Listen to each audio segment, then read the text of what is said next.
Good morning. We are. Let me think. Rika and Hanyu talked about how Takano is the enemy, and that means the mountain dogs are enemy. So they need to make a bunch of allies, including the police and whatnot. Well, not the police, but Oishi and so on, I think. Basically, she needs lots of allies. Whatever is going on? Rika, you aren't behaving normally this morning. Do you think so? Am I acting strange? I don't know how to say it, but you seem much more mature today. Hello, Rika's being mature. Hello. Honey, don't tease me today. You too, Satoko. Please don't mess around. I don't feel like it. Or is she still depressed over her and me? About a week, counting from today, huh? Sato gave me a perplexed look. Maybe she thought I didn't feel well. I want to talk to Keiichi and the others, including Satoko, but I don't know how or where to begin. We all like to joke around a lot, so they might not take me seriously. How can I get them to understand the danger I'm in? Good morning to you, Chie-sensei. Oh, you're here as well, coach. Good morning to you, too. Good morning, Satoko-chan, Rika-chan. Oh my, oh my. Is that a headband for maids that you're wearing? The horns. That's against the school regulations. You'll be punished. Or maybe that's Satoko. Dr. Irie, stop acting like that at school. It's fine out of school. Coach, Rika doesn't seem to be feeling well this morning. Might you check her over, please? Oh, what's the matter? Did you catch a cold? I still don't know how to tell my friends, but Irie, at least, is on our side. Maybe I can talk to him more directly. If I keep thinking about it, I'll still be thinking at the end of the day. Maybe I'll start with him. Hanyu nodded, as if saying that was a good idea. Oh, Satoko, let's play a trick on Keiichi. Let's do something to his chair. Oh, ho, ho, ho, ho. Please, it's a trap, not a trick. I'll teach you how to set a trap for Keiichi-san. Oh. Hanyu and Satoko ran to the classroom. Hanyu must have left on purpose. I have to use this chance she's given me. Irie, can I talk to you in the nurse's office? Sure, that's fine. Let's go there. Irie probably thinks I'm going to talk to him about Hinamizo syndrome, so he agreed to go somewhere people couldn't hear. If there's any change in my physical condition, it could be a sign of something very serious. Even if it's just a simple cold, Irie is very concerned about my health. What's wrong? Are you feeling sick? Irie, I'm going to tell you something odd, but I want you to take it seriously. It's a very important matter. I gave Irie the sternest look I've ever shown him as I spoke. Irie usually acts like an idiot, but he can be an adult when he needs to be. Seeing the expression on my face, Irie started to look more grave himself. How do I start? Okay. Irie, I'm the Queen Carrier, right? Yes. The parasite that lives in your body is different from everyone else's. What happens if I die? Like I told you before, something terrible will happen. No, to be precise, we believe something terrible will happen. After all, it's impossible to verify until you die. However, several cases involving social brain parasites similar to those of the Hinamizo syndrome have shown that the death of the Queen Carrier can cause mass suicides or riots. That would be Takano-san's area of expertise. Maybe you should ask her instead. I don't know much about it myself. In other words, Takano knows better than anybody that if I die, something terrible will happen. More than ever, I don't know why Takano wants to kill me. There's no way I can figure it out myself. Irie is here with me right now. Maybe he'll know. I should ask him. Irie, please don't ask any questions. Why is the P not capitalized? And just answer. Would there be something to gain from killing me? What? Kill you, Rika-san? Who would? Irie, you aren't supposed to ask any questions, remember? Sorry. No, I can't think of anything. There isn't anyone who would benefit from your death. I repeat, if something happens to the Queen Carrier, all infected persons will reach the terminal stage within 48 hours. That's what makes the syndrome so dangerous. The scale of the disaster will be far greater than any individual case of paranoia or psychosis. Would anyone profit from that disaster? No way. Killing you is tantamount to killing all 2,000 villagers. Nobody would consider that for a minute, even as a joke. If I die, all of the residents of Hinamizawa will go insane, and may even kill each other. What a perfect ending for people who are descended from demons, huh? Could that be what Takano wants? Since she always talks about dangerous and bizarre things, it's obvious she enjoys cruelty. She always talks about how she wants to witness, with her own eyes, the raw brutality of the man-eating demons she read about in the dark history of Onikufuji village. It's possible that she wants me dead just so all the villagers will develop terminal symptoms. Of course, that's in the worst case. So if something happens to you, there's an emergency measure we're supposed to follow. An emergency measure? Something I haven't heard about. I've never told you this before. It's rather an unpleasant measure, so that's why I never mentioned it. The Erie Institute's top priority is protecting the Queen Carrier. But if you die and all infected persons develop terminal symptoms, we're supposed to go ahead with this contingency plan. That's understandable. If all 2,000 villagers were to go insane, there would be no guarantee that the devastation would remain within the village. Obviously, it's a good idea to be prepared for the worst-case scenario. There are these things called emergency manuals, and among them, the one for the worst possible disaster. In other words, in the event of your death, it's called Emergency Manual 34, Mio. What happens with that? Before all the villagers go insane, they'll be exterminated. To be exact, a special unit from the Self-Defense Force will seal off Hinamizawa and kill the villagers using poisonous gas. I've never heard of that before either. Sorry, I don't really like talking about it. I've been interested in things that happen before I die, but not in things that happen after I'm dead. This disaster only takes place after I die. I had no idea that something like this occurs every single time. Or rather, I'm the cause in Worlds 3 onwards. If the enemy is capable of erasing an entire village, then killing a little girl like me won't be a problem at all. That reminds me. I want to add Umineko to my Steam wishlist. Steam. Honey was telling me to just talk to everyone, but can I really stand against an opponent like that? Oh, there's a complete collection. What's in it? Anyway, the existence of this emergency manual changes everything. Takano's motive no longer makes sense. Looking Fantasia, isn't that the fighter? It is. I'm not a fighter, so, yeah. Just add those two to my wish list. Well, you save $4 out of $75 if you do the bundle. Okay, added both to my wish list.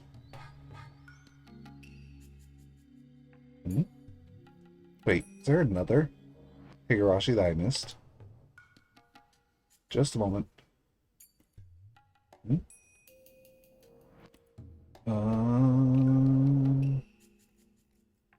Sorry.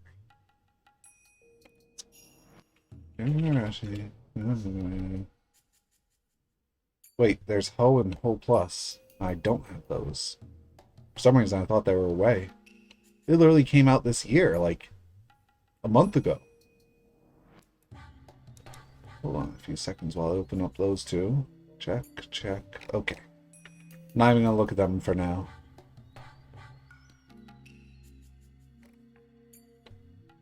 That's just a bundle. So there's a new one called Ho. Those held captive will go free from the has the old art there in the thing. There are many worlds not yet explored. Okay. Enough of that. We're heading back. It changes everything. Takuno's motive no longer makes sense. Well, you never knew her motive still. I thought her goal was for all the villagers to go mad and slaughter each other like demons. But according to what Irie said, that wouldn't even happen. The villagers will be all killed before it does. I'm not Takuno, so I can't be sure, but I don't think that would be fun for her. It doesn't make sense to kill me for that purpose, especially since we've known each other for such a long time. That's just what makes it better. Do you think it's possible for Takuno and the mountain dogs to kill me? Don't be stupid. That's just impossible. Takuno-san's #1 priority is to protect you, and one of the mountain dog's main duties is to watch over you. That's simply unthinkable. Irie, even so, supposing Takuno wanted to kill me, can you think of a motive for her doing so? No, I can't. She knows better than anybody about the dangers of the Queen Carrier. Besides, as you're well aware, she's very passionate about our research into the syndrome. Killing you would put an end to that source of her passion. But Irie, Hinamizawa syndrome is supposed to be eradicated within 3 years, isn't it? In other words, you're going to destroy the disease. What does Takuno think about that? Well, Hinamizawa syndrome is the target of treatment for me. But for Takuno-san, it's research material. Actually, she's strongly against the plan to eradicate it within 3 years, and she has even made a trip to Tokyo to request an indefinite extension of the project from the board of directors. Gasp! She wasn't successful, though. Gasp! So what you're saying is that Takuno wants to continue her research, but Hinamizawa syndrome is going to be eradicated within 3 years. So Takuno is going to lose the subject of her research, isn't she? I guess you can say that. I think I see something here. The Irie Institute isn't a small organization. It's being managed by a lot of people, and it receives a great deal of funding. That's the only way they can even research the syndrome. So if the Irie Institute is planning to put an end to the research within 3 years, there really isn't much Takuno can do about it. If it's all going to end anyway, then maybe she wants to shake things up? No way. Something like that can't possibly happen. But you know how she is, right? She would do it. She would kill me if she wanted to. Don't you think? No way. No way. Something as horrible as that just isn't possible. I feel like I'm starting to see Takuno's motive, but it seems like must be more. After all, the project will continue for at least 3 additional years. It's possible that during those 3 years, Takuno's request will be approved, and their research will get an extension. In other words, the research is guaranteed to continue for a minimum of 3 more years. Given those 3 years, why is she so desperate now? Besides, I'm always killed in June 1983. The date may change a bit, but the month won't. That must be the result of her strong willpower. It would be one thing if their research was being terminated immediately. She still has 3 years, yet she's already getting desperate. Her motive is too weak. She must be possessed of the strong conviction that it has to be June 1983. After that, no matter how I questioned Irie, he kept repeating that there was no way Takuno would kill me. So I didn't see how he could be of any more help, so I won't even ask him. However, if I'm able to explain Takuno's motive, then I think he will be my ally. But for now, I think this is all I can do with him. I'm going to talk to Tomitake too. Tomitake is a lot closer to Tokyo than Irie is. Maybe he can tell me something Irie can't. I hope I can learn some important things from him too, enough to convince him that Takuno has a strong enough motive to kill me. Tomitake should be visiting Hinamizawa around this time. He spends a lot of time with Takuno, but he often takes walks by himself to enjoy photographing birds, too. I was trying to say photography, and that doesn't work there. I'll try finding him when he's not with Takuno and talking to him then. Although, Tomitake does have strong feelings towards Takuno. I'm worried he won't listen to me as seriously as Irie did. Thank you very much. I'm going back to the classroom. If you find out something about Takuno, please let me know. Riko-san, why do you think Takuno-san is trying to kill you? You haven't developed symptoms, have you? If you're doubting me, then would you like to run a test right now? I said some terrible things out of the blue, so I don't blame him for becoming suspicious. However, Thanks to the rapid diagnostic test Eri had developed at this point, it was easy to prove with a syringe. I just had to submit to the needle to show that I haven't developed terminal symptoms. The results were negative. Of course. It's just impossible. For Takano-san to... Just impossible. Maybe now Eri believes there's a possibility that Takano is trying to kill me.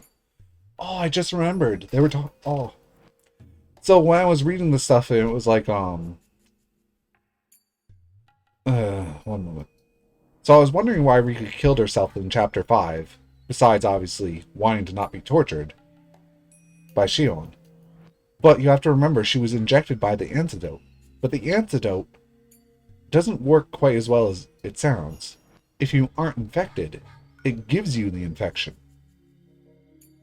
Like, instantly. And that's why she started clawing herself and so on. Wow.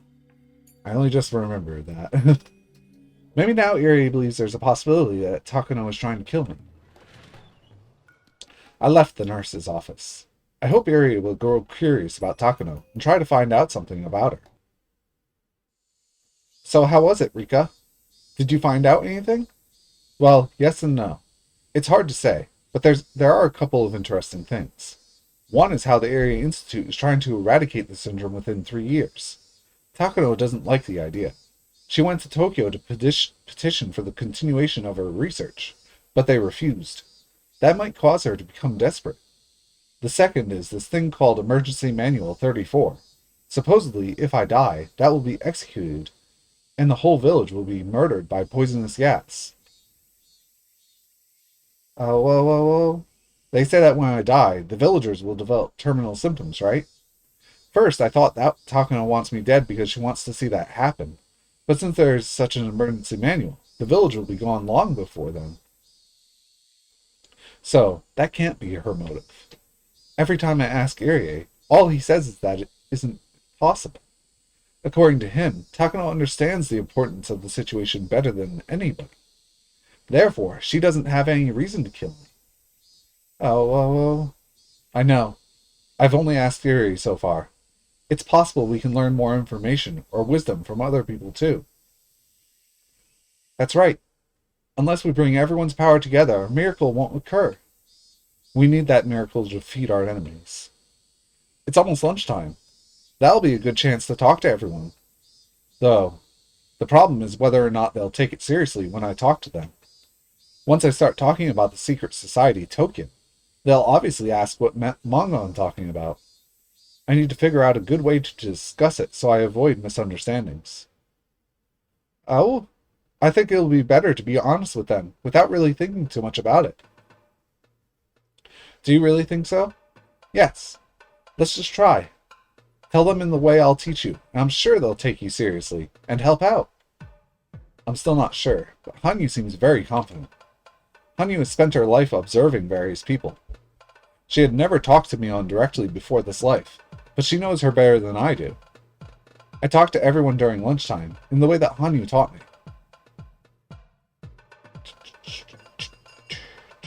Oh, so we skipped right after school, I think? That sure is interesting. And then? Oh, that's amazing, Rika-chan. How do you come up with things like that? I know. You're so talented. If you work on it a little more, you could end up with a really great manga.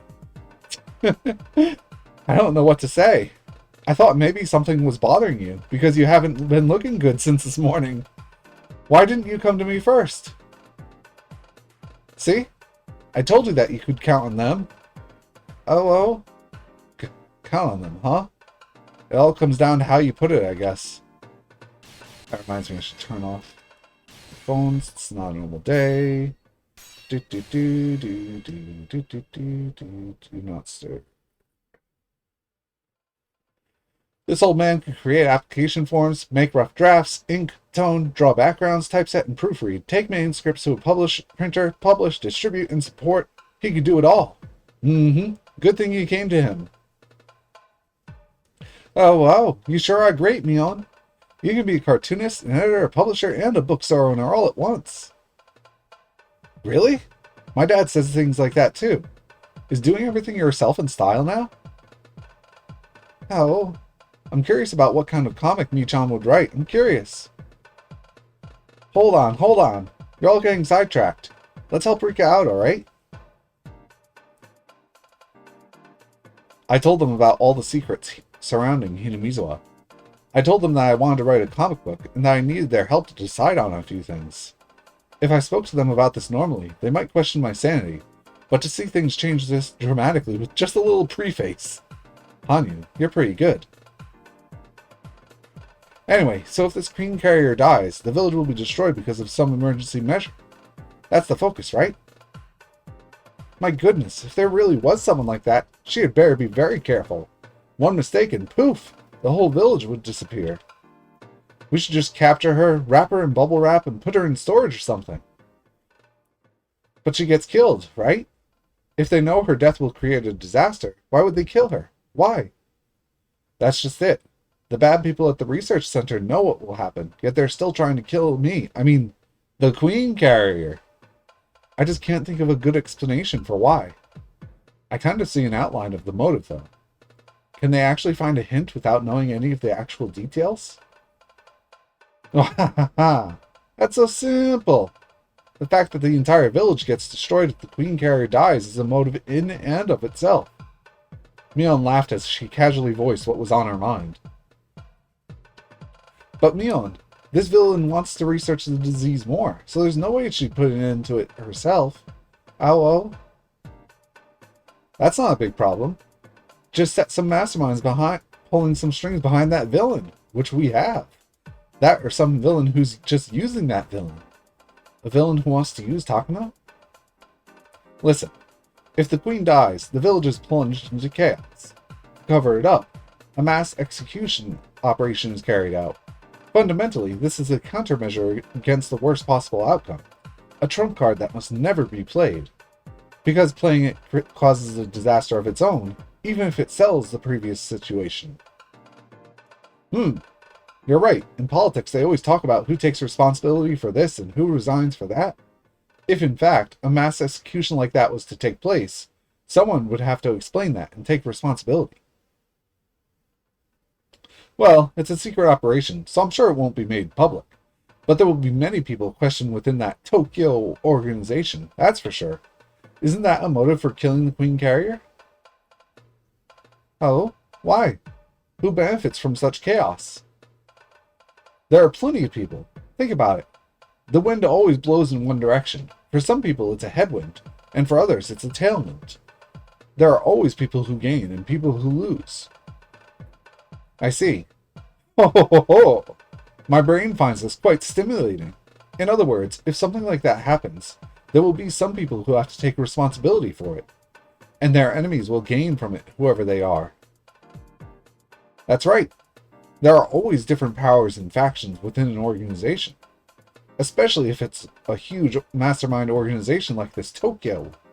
I'm sure many different people there have hidden agendas.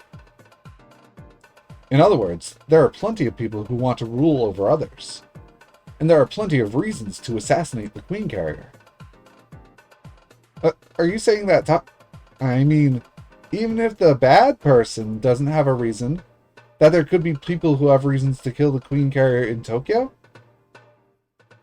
There you go. You got it. Also, what about this backstory for the bad person at the secret research center? She wants to keep her research going, but it's already been decided it'll end within 3 years, right? So this researcher is about to see all her research turned to naught. That means all the fruits of her life's work are about to be ruined, and she's under extreme duress. Not only that, I think her pride must be hurt too. That's true. The value of the research this bad person had spent half of her life on isn't being acknowledged by the people at the top. They even told her it'll be shut down within 3 years. That must be tough. It's hard when other people deny that which you've worked so hard to accomplish. Rika. Ah, yeah, I know. Amazing. My friends really are the best. This is starting to sound like a real motive for Takano. Oh. So what would this bad person do then? Of course, the first thing she'd do would be to appeal to her bosses. She'd probably try to explain to Tokyo how important and valuable her research is, something that's already been done, and ask them not to shut it down. But well, if Tokyo just said, yes, got it, continue your research, but I'll increase your budget too, then it wouldn't be much of a comic. So the bosses at Tokyo are sure to turn down her requests hard and thoroughly. They tell her that her work is a wasted time, and that it should be scrapped immediately, or something like that. Eri told me Takano had gone to Tokyo to request an extension on their research. He also said that her request was denied.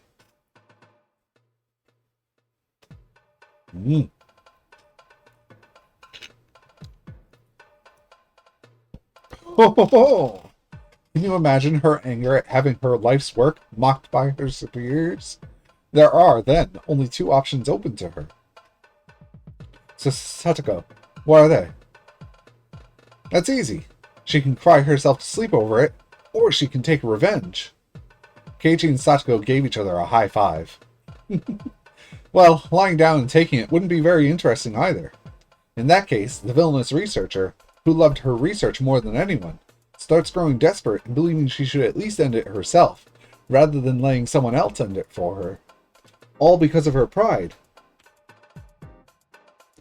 Oh, and that's where the hidden agenda from Tokyo comes in. No way! You mean that idea that someone will gain when the village is thrown into disaster and others forced to take responsibility? Exactly. The villainous researcher is depressed after having her life's work rejected. But by riling her up the right way, they can cause a tragedy in the village without soiling their own hands. Then they can take their time investigating and demanding responsibility. Well done! See? That's right. There's more. This villain is depressed after having her life's work rejected, right? So then one of the young leaders plotting to kick another member of Tokyo down and climb the ladder dispatches his own agent to entice this villain. She's depressed because her reason for existing was trampled on, right? If someone tells her that he believes in her and such, she'll fall for it easily. The stronger a person's pride is, the easier they fall for that kind of encouragement. That means the bad person is simply being used by her evil masterminds. Well, this happens a lot in action shows. You know how, like, someone devotes his life to an evil organization, but after one mistake he gets eliminated? But in this story, the evil researcher has to be eliminated for sure, right? For the masterminds, there's no point in letting her stick around. That's right. So this poor bad person, she thinks she has gotten the evil little part to play. But at the end, her life's work is insulted. She gets used by the masterminds, and after all that, she gets killed. Although she's a bad person, people may sympathize with her for what she has to go through. But I guess that's what makes a story interesting. Don't you think? Maybe we can use that in the next issue. Hanyu and I could only listen to them talk. They are truly amazing. They really are. It's very possible, especially if I think about Takano's character. Come to think of it, Eri kept repeating that isn't possible a whole lot. Which means that those words could be a reflection of how possible it might really be. I'm sure my friends can answer that question. I'm going to ask them, so let's ask them. Oh. Then why is she so desperate when she still has 3 years left? That doesn't matter. It really doesn't make a difference if you're getting executed tomorrow or 3 days later, right? It's just a matter of the length of her probation. This bad person doesn't feel like she has 3 years left. She feels that she's been sentenced to die in 3 years. That's just what the masterminds want. They're the ones controlling this bad person. Oop. I think it's the masterminds who want to destroy the village at this particular time, not the bad person. This is a huge operation, you know? It has to succeed. The death of the Queen Carriers isn't their only key to success. Whoever's at the top has to decide to go ahead with the emergency measure. The responsibility issue after the operation aside, They have to take care of things like preparation, or rather, they have to figure out the perfect time to do the most damage. After calculating all that, I think they're going to get on with the operation now that the project has only 3 years left. So in the end, after this bad person gets used, she's eliminated. She's the villain, but I feel sorry for her. Huh, I never thought of that bit. I see. Oh, but okay, let me move on to the most important thing. To defeat them, how can the Queen Carrier girl fight back? She's the main character in my story. Huh, that sounds interesting. So the girl they're trying to kill has to run from the evil people, right? It depends on how you serialize it. If you want a long series, coming up with new pursuers and assassins one after another will let you go on for a long time. Oh, if possible, we want a short-term and concentrated series. I burst out laughing at Hanyu's metaphor. Okay then.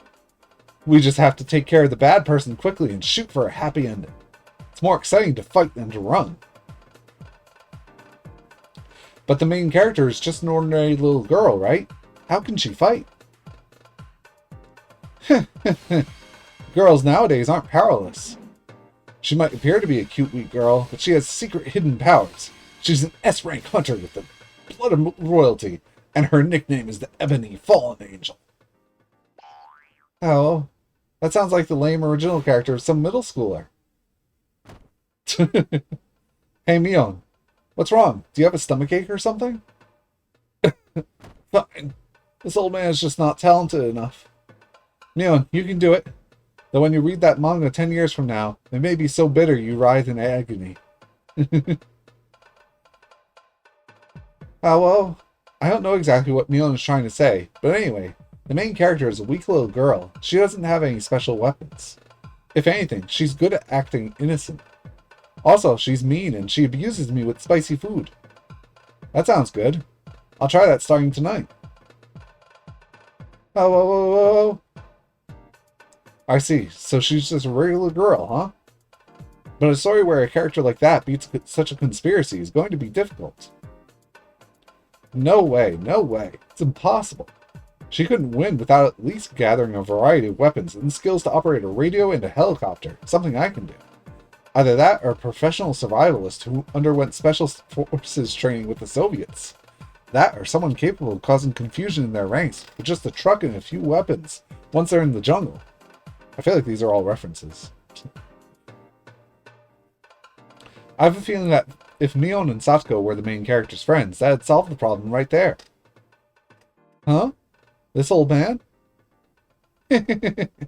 Sure, if he was a character, it'd change the whole story. My fighting techniques and leadership skills are unparalleled. Plus, if the story took place here in this village, my familiarity with the area is top-notch too. Besides, anyone who makes an enemy of Satsuko is as good as dead. Ain't I right? I don't know what kind of a secret unit this bad person has, but they're nothing compared to my traps. If the main character and I barricaded ourselves in the hills, no enemy could lay his fingers on her. Yeah, if she holds with Satsuko in the hills behind us, then her assailants will need either a bombardment capable of crossing the whole thing, or a Hanoi-class heavy bomber at least.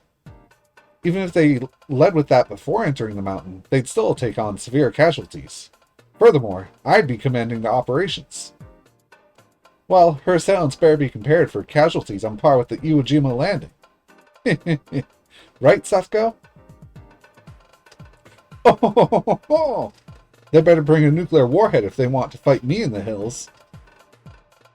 True, Satsuko would be amazing in the hills, but are you sure you can defeat the bad person's helpers? They're professionals, you know. Surprise attacks and traps are effective against anyone. The Vietnam War is a good example. The US Army, the most powerful military in the world, couldn't stand up against the jungle.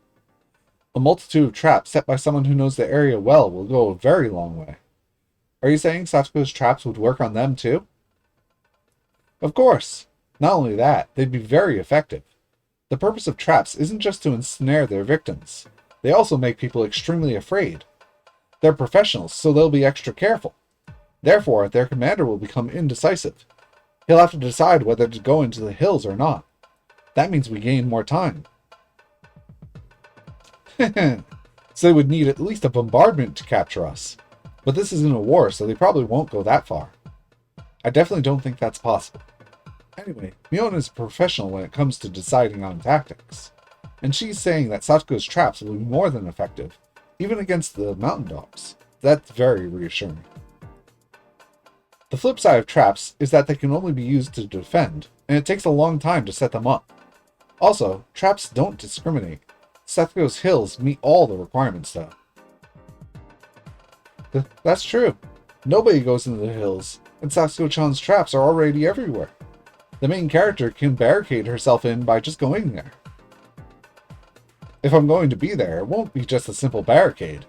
I'm going to use it as a diversion to draw away the enemy's main force, and then launch a surprise attack. Drawing the enemy in deep and attacking from behind when their defenses are light is the rudimentary tactic for an ambush and counterattack. Repelling them at the beachhead is the height of hard-headedness. How? Michan and Satsuko-chan are so cool. But how? Keiichi-kun and I are left out. Then all of us will be the main characters. We'll all fight them off together. There you go. That's better. Now that we're all in on it, it's like this is the club members versus an evil organization, huh? I don't know what kind of a bad person this is, but I feel sorry for her and her friends. Though I don't know how powerful they are. Fighting face to face is one thing, but if we use our knowledge of the terrain, they have no chance of winning. If they want to defeat us here in Hinamizawa, they'll need to bring an overlord-class army to bear. They will fight off even that. Mion laughed, and everyone nodded along. Amazing. I'm starting to think that if we try our best, we can defeat even the mountain dogs. If we fight directly, we'll be taken down immediately, even if we use a surprise attack. But if we set traps, and if we have enough of them, who knows? See, Rika? Your friends are very reliable. You're right. I don't know why I never told them anything until now. Even if it's something you can't do alone, you can do it with your friends. Even if only a miracle can make it happen, even if we all try our hardest, it can be done easily. That's what a miracle is. My heart is pounding. What is this emotion? I feel like nothing is impossible if I work together with them. Hanyu told me that, in a different world, they defeated the worst scenario of all, the one where Teppei comes home. I don't remember, but something tells me deep inside that the exact same kind of miracle is about to happen in this world, too. Me, and everyone else, too. We want a lot more ideas. How can we defeat this conspiracy? Please, tell me a lot more. Skip the talk. And drink some water.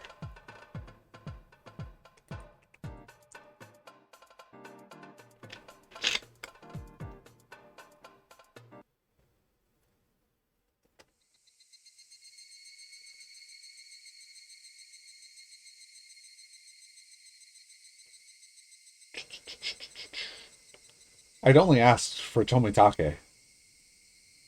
But Irie had come with him. Irie must be bothered why I told him this morning, but he can't come to a conclusion on his own, so he wants Tomitake to listen to me too. After saying that he wouldn't interrupt us, Irie sat down a little distance away. I heard from Director Irie. Why are you suspicious of Takuma-san? She knows better than anyone that your death would cause a disaster. Besides, Takuma-san has been good to you and Satoku-chan, right? And to say this about her now, don't you think that's a little ungrateful? I expected this from Tomitake. If I was in the same mood as I was this morning, I probably wouldn't have continued. But having expected this, I'm able to continue without getting upset.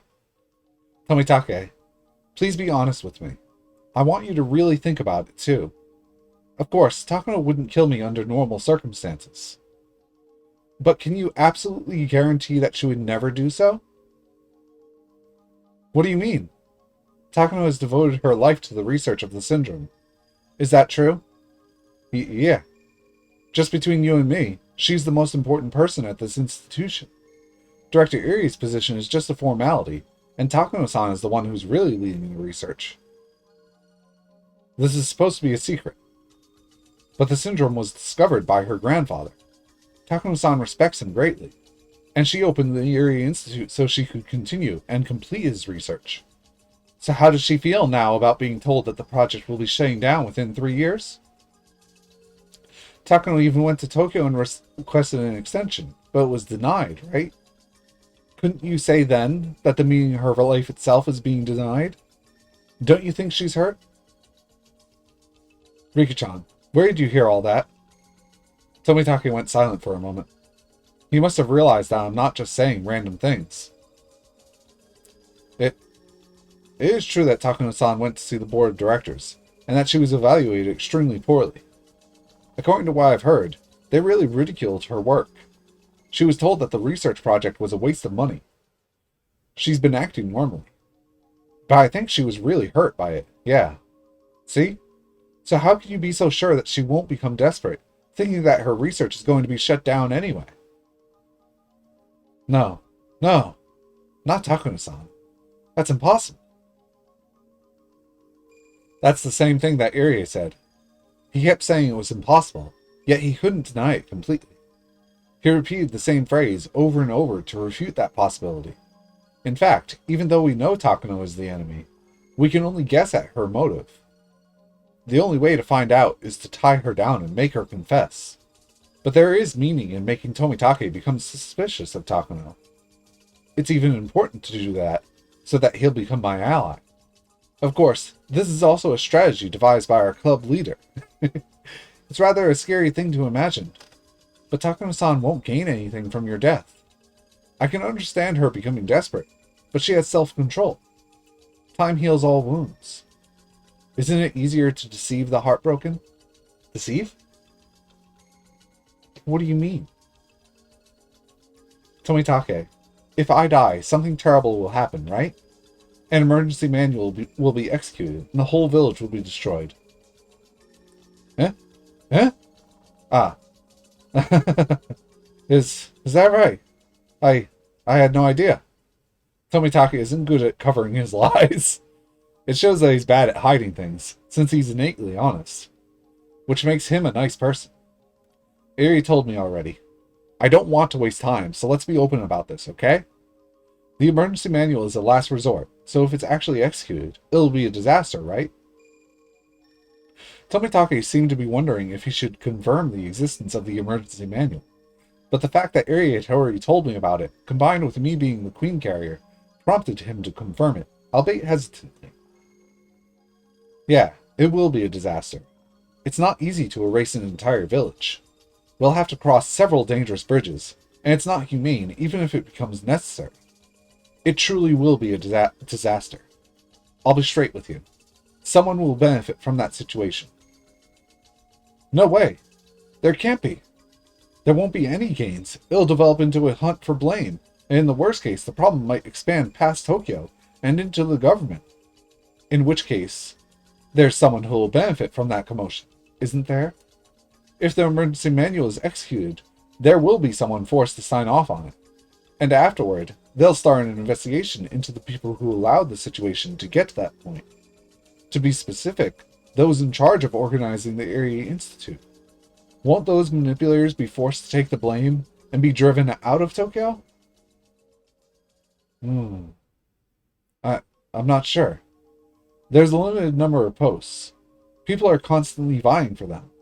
So would it be that strange if there was someone hoping to steal a seat by lighting a fuse on this dangerous bomb we call the emergency manual? They could remain hidden in a safe place and smugly fill the empty seat after everything's blown up. All this is what Mion suggested. She didn't know a thing about Tokyo, yet she struck its core so hard even Tomitake was shaken. Mion is the greatest commander and strategist our club could ever have. Tomitake folded his arms. He's starting to lose his cool. I think he realizes that what I'm saying isn't mere nonsense. It's true that a big shot in Tokyo just passed away. He left a power vacuum, and there's a political struggle going on over it. Even the Area Institute's client, the Alphabet Project, had its board of directors purged and reformed.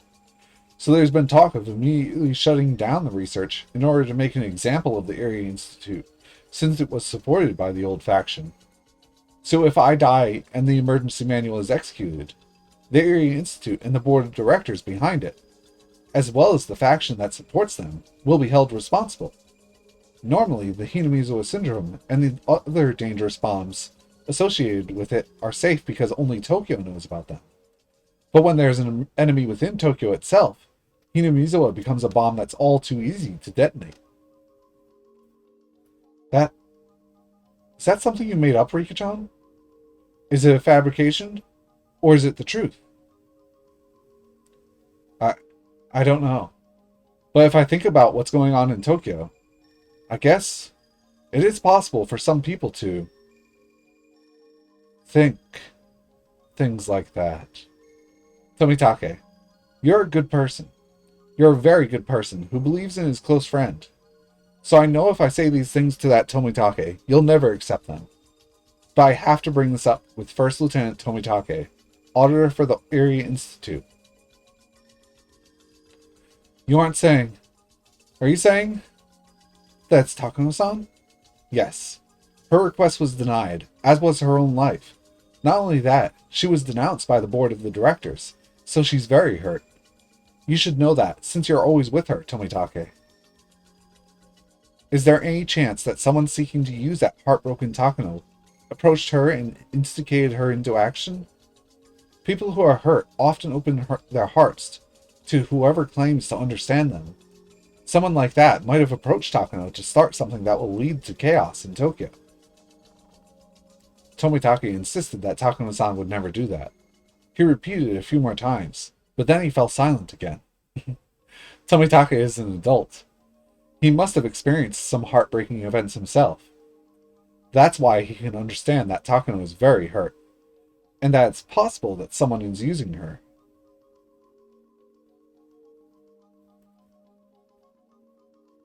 I understand what you want to say. I should clear some issues first before I can truly trust Takano-san, huh? Tomitake? I'll get in touch with both Okunogi-kun from the Mountain Dogs and the Tokyo office to see if there has been some suspicious reports regarding Takano-san lately. Ah yes, Okunogi-kun will be very trustworthy. The Mountain Dogs' specialty is counterintelligence, after all. No, the Mountain Dogs are on Takano's side. Well, what? This is someone who persuaded Takano. Of course they've taken measures for the Mountain Dogs as well. That isn't impossible. The Mountain Dogs are a special counterintelligence unit. Even if there was a collaborator in the Area Institute, it would be very difficult so long as they were attending to their duties. But if the Mountain Dogs themselves were, can that be? But Tomitake, please look into both Takano and the Mountain Dogs. Harry is on my side, but he doesn't know much about Tokyo. That's true. I'm just a researcher. I know my position is just a formality for their convenience. That's why I can't clear Rika-san's suspicions by myself. I understand.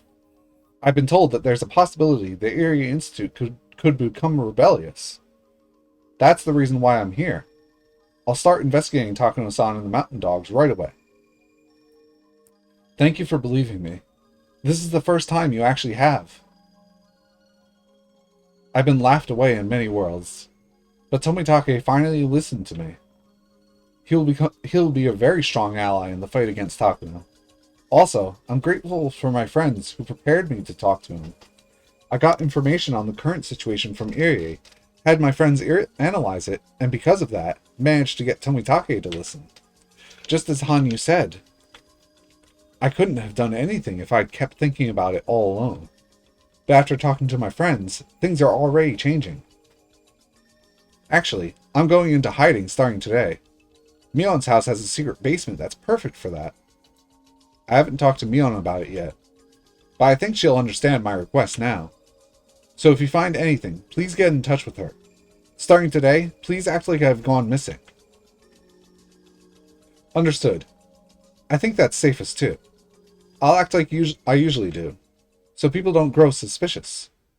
They'll all be careful, of course. Dr. Irie, please act normal as well. But always be on your guard. I understand. I'll be very cautious. Tomitake, please be careful yourself. I have a feeling you might be assassinated within a few days. This is the part that he has never taken seriously. Please, hear what I'm saying. Okay, I'll be extra careful. Thank you. Then Tomitake turned around all of a sudden. Irie and I sensed something odd from his behavior and grew tense. Then, we heard some footsteps. We've been so careless. Did somebody overhear us? Did Takano and her people hear what we were saying? I'll never forget that laugh as long as I live. Hello, hello! What an interesting group! Dr. Irie, Tomitake-san, and Rika-san. I've been to Hinamizawa quite often, but I've never seen you three together before. Oh, hello! Oishi-san. Huh? Is today the meeting day for Watanagashi? It's still so early. Irie tried to change the subject, but obviously Oishi had heard everything. Tomitake from Tokyo is okay, but it's too early for Oishi from the police department to get involved. Things are already complicated. Why does he have to show up now? Anyway, this isn't good. What? When I went to your house, Hojo-san told me you were here. And I happened to run into your secret meeting. Sorry to bother you, though. The air froze, leaving only silence. The way Oishi is speaking makes it obvious that he's trying to sniff things out. I bet he only heard a part of our conversation, so he can't grasp exactly what we were talking about. That's why he's trying to make us confess the whole thing.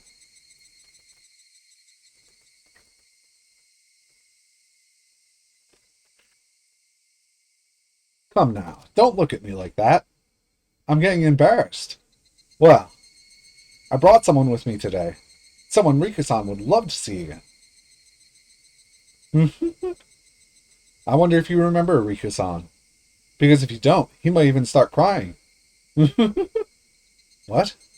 Who? I only can think of one person. But did he ever come here in June 1983? But who else would come visit me? Come on in. Oishi encourages a virile young man to enter. He looked a lot more mature than the last time I saw him. Akasaka. Thank you for remembering me, Rika-chan. You won't tell me to go back to Tokyo this time, will you? Akasaka. Akasaka! I remember how you helped me. Or rather, maybe I forgot at some point. But if I forgot about it completely, I would regret it. So I recalled it.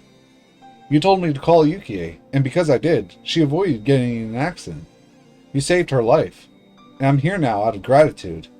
I feel like I've forgotten about it for a very long time. But now I finally remember. Sorry to make you wait for so long. That's right, you made me wait forever. And now you show up in this final world. You waited until the very last minute. How dare you? Akasaka. Akasaka. I'm your ally no matter what. I'll believe everything you tell me. And I'll defeat whoever is trying to kill you. Akasaka remembered some strange things as he talked to me. He remembered the sad world where he lost his wife working on the kidnapping case in Hinamizawa. He forgot about me because of the despair, and only remembered her afterwards. He regretted not being able to do anything for me. That memory from a different world brought Akasaka here. Akasaka calls himself my ally. That means a lot to me, since I never thought I'd have any allies at all. I could only bury my face in Akasaka's chest and cry. Bonk? I haven't seen anything. I don't know anything about you having such a young wife here in Hinamizawa when your wife's back in Tokyo. Nope, don't know a thing. Oishi-san. No, this isn't what you think. Akasaka. Akasaka. Akasaka. Akasaka. Oh. I complained that I couldn't defeat Takano alone. Hanyu admonished me. She told me that if we put our strength together and all believed in the same thing, we can make a miracle happen. I didn't believe her. But after I talked to Irie, my friends, and Tomitake, things were getting better and better. And now, Akasaka is here too. Was Akasaka supposed to be coming back? Or is this a miracle? Miracles do occur. This man never helped me even once before, yet he might be my most dependable ally. Now he's back, and he's even telling me he's my ally no matter what. See? It happens. Miracles really do occur. You're right. We can make them happen. If we keep putting our strength together, do you think even more miracles will happen? Why is Hanyu invisible right now? Then, do you think we can make a miracle happen and defeat the curse of 1983? Yes, because we can smash through June of 1983 only by putting everyone's strength together. Hanyu, who used to be just a bystander, is now persuading me. She's admonishing me for pretending to fight while I, too, was actually just a silky bystander. Are you okay, Rika-chan? Yes, sorry about that. Seeing you brought back so many memories that I lost my cool. Me. I wiped my tears and tried to hide my embarrassment. The Higurashi continued to cry. The Higurashi had been trying to remind me of something very important. I felt like they had taught me something important, and my eyes grew teary again. I'm surprised. I didn't know you had such a wonderful boyfriend. Let me introduce myself. I'm Mamoru Akasaka. I work in Case Records Room 7 of the Tokyo Metropolitan Police Department's Public Security Bureau. Aren't the case record rooms in Tokyo's Public Safety Bureau a secret department on par with the CRO? I believe it's a tough, secret investigation unit that some have criticized as being secret police.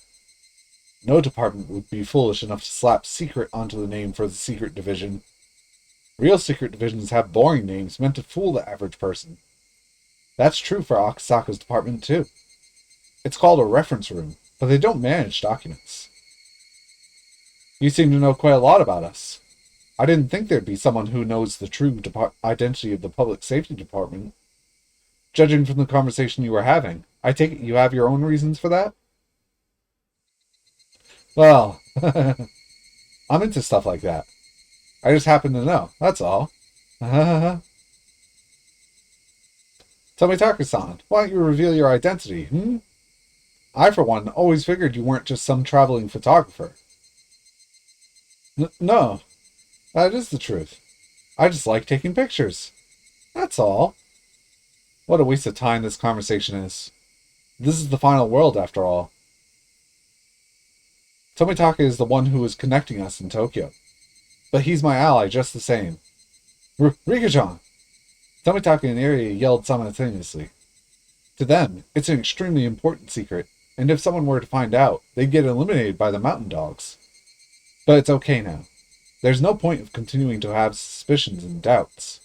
I've had enough of that. It's already obvious Tomitake isn't telling the truth, but he's still trying to deny what I just said. You're Director Irie, right? Thank you for taking care of me when I was injured 5 years ago. You really did a great job treating my wounds. Now I remember. No, don't mention it. I only did my job. The Erie Clinic is also known as the Erie Institute. I need to feed my cat, right? Be right back.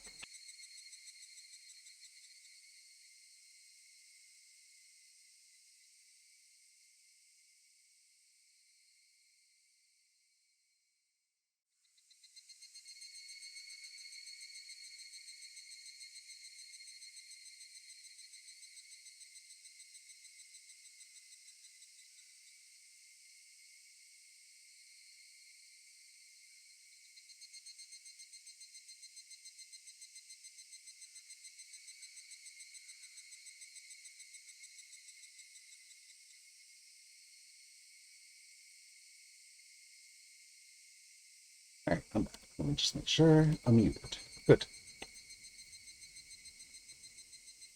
Ah, well, I mean... Come now, Dr. A. It's no use. We already heard it all earlier. You were saying that the Area Institute's client is the Alphabet Project, right? I don't need to hear it from you. I already know everything. Up until just recently, Room 7 was investigating the men behind it, and their means for funneling vast sums of money. The Alphabet Project was one of their tunnels. Akasaka is holding the top secret document he got his hands on a few days ago. This document records how certain people were given public funds from ministries and government offices for assisting with various projects. These masterminds claimed that they were attempting to revitalize Japan by using secret money and secret methods, but that was a lie even amongst themselves. The masterminds of these projects were making an enormous profit off of them. Oh wow. If that became public knowledge, Japan would be shaken to the core, and the government would be overthrown. That was what they were told, and that was the reason why the investigation was discontinued. First of all, I want to tell you one thing. The investigation by Room 7 has been shut down, and we're no longer working on the case. So I'm simply telling you what I found out in the course of the investigation. I'm on vacation here in Hinmizawa right now. I just want you to know that. Silence. Tomitake is still trying to hide his identity. But Irie isn't. He must have made up his mind, since Akasaka already knows about the Alphabet Project. We already know that they've been using tunnels to move vast sums of money to a research institute in Shishibone known as the Area Institute. Also, the Area Institute has a different name here in parentheses, the Area Clinic. It also lists that the head of the Area Institute is a lieutenant colonel from the SDF, Kyosuke Irie. A lieutenant colonel? Dr. Irie, you're in the SDF? No, I'm not. Tomitake-san, let me tell him. Putting our clients aside, we aren't doing anything shady. Let's not hide anything. It'll only make Oishi-san more suspicious. Irie is right. Oishi will help us. I'm starting to feel like even Oishi could be our ally. That would be incredible. Tomitake finally gave in and admitted everything. In his place, I explained to them the existence of a Hinamizo syndrome, the Irie clinic that was established to research it. What's special about myself? And finally about the invisible conspiracy that revolves around it all. Oishi was very surprised to hear about all this, but Akasaka told him to calm down, so he listened quietly. Since Akasaka belongs to a special unit, he wasn't too surprised. He kept nodding, saying that it's all very possible. This is working out great for me. Just as you say, Riki-chan, there's a good chance there are some people who are playing something like this. Oishi-san, what they are saying is well within the realm of the possible. This feels like the plot of a novel. A visual novel. But if it's true, Compared to Akasaka, who has a flexible mind, Oishi is having a hard time understanding such unrealistic stories. He'll probably need at least 3 cigarettes before he can digest what he just heard. I think Takano is suspicious, but there's no proof. I was asking Tomitake to investigate so that I can confirm my suspicions. Oishi-san, can you arrest and detain Takano on a separate charge? I may lose my retirement money for that, but it could be done, I guess. There are some counterintelligence members from the Mountain Dogs at the police station. Even if you try, Oishi-san, there will be pressure from within the department. I'll conduct an investigation on Takano-san, so if possible, can you leave it to me? I don't want anyone to get suspicious. You're right. If Takano's investigation can only be done by Tomitake-san's institution, then the police shouldn't bother him. Besides, I have a feeling that this thing is a lot bigger than we think. Oishi-san, I don't mean to sound rude, but maybe you should stay out of this. Akasaka-san, what do you mean by that? Just like you told me earlier, you're retiring this year, right? You've worked hard for many years. You're about to collect your pension. Money is important. You'll need it to pay off your house, and you need money for life after retirement. But this hill is too dangerous to climb. My instincts are telling me that at the end of it, this case will be classified, as if it didn't take place at all. In other words, Unless I'm prepared to lose everything, I better pull myself out of this, right? That's what you're telling me, isn't it? Yes. I know I'm not in a position to tell you that. But I've been involved in cases that are much different from regular police work. So, what I'm saying right now comes from experience. Oishi was no fool. He was also an adult, and smart in a real sense. If he only listened to his pride, he would yell at Akasaka for insulting him. But what Akasaka is saying is true. Oishi's pension is a big deal for him. People live far beyond their retirement. They still have 10 or even 20 years left after that. Their pension is the basis for that second life. A pension isn't ordinary money. It's very, very valuable. People receive their pension for working hard on rainy days and windy days, and even during the moments when their bosses give them a hard time. Even Oishi has mumbled on occasion that he's going to quit and look for a new job. Yet he endured and quietly did the unreasonable work asked of him. He's endured far more work than his salary merited. He's worked like that for a very long time, and now he's finally about to retire. He's finally about to collect his long-awaited pension. It's not about the amount of money itself. It's about having a value placed on what you've done with your life. So if one were to cause a scandal, the punishment for that would be placed on his pension. One such deplorable event can erase Oishi's entire life as a policeman. That's not something that can be treated lightly. Akasaka is still young. Even if he loses his job, he'll be able to find a new one. But Oishi is too old. The repayment of his mortgage was planned around his pension. Oishi is a grown-up's grown-up, and that's why he can't do anything reckless. Akasaka knows that, and that's why he said that Oishi should back down. Oishi understands it too. So, Akasaka had to ask him that tough question, in order to find out how strong Oishi's commitment was. I've been awfully slow paying back my loan, all because I wanted to hold on to some spending money. Even though I would have saved on interest if I'd just paid a bit more earlier on. But I just wanted to gamble and drink. If I'd lived my life so I didn't have to depend on my pension in my old age, I could jump right onto this case. Oishi's fists were trembling. That's how he shed his tears. But, I'm an officer until the moment I retire. No, even that doesn't matter. I promised in front of his grave. I promised that old man that I'd find out who killed him. I promised to stay a police officer until I arrest his murderer, the dead one. In other words, me being a police officer isn't the issue here. What matters is that I keep my officer's spirit until I find that murderer, even if I'm fired. But am I afraid to be fired? Am I afraid to lose my pension? Yes, I am. It'll ruin my plans for my future. I need a lot of money for them. My dream is to live a leisurely life in Hokkaido, working on a vegetable garden, have fun in Tsushima, and take up ballroom dancing lessons. Why am I afraid? Is my officer's spirit so weak as all that?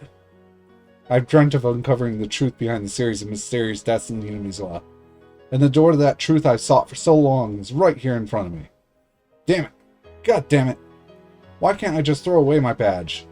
Why can't I stop caring about what the police think? Damn it! Damn it! God damn it! Nobody could say anything in response to Oishi.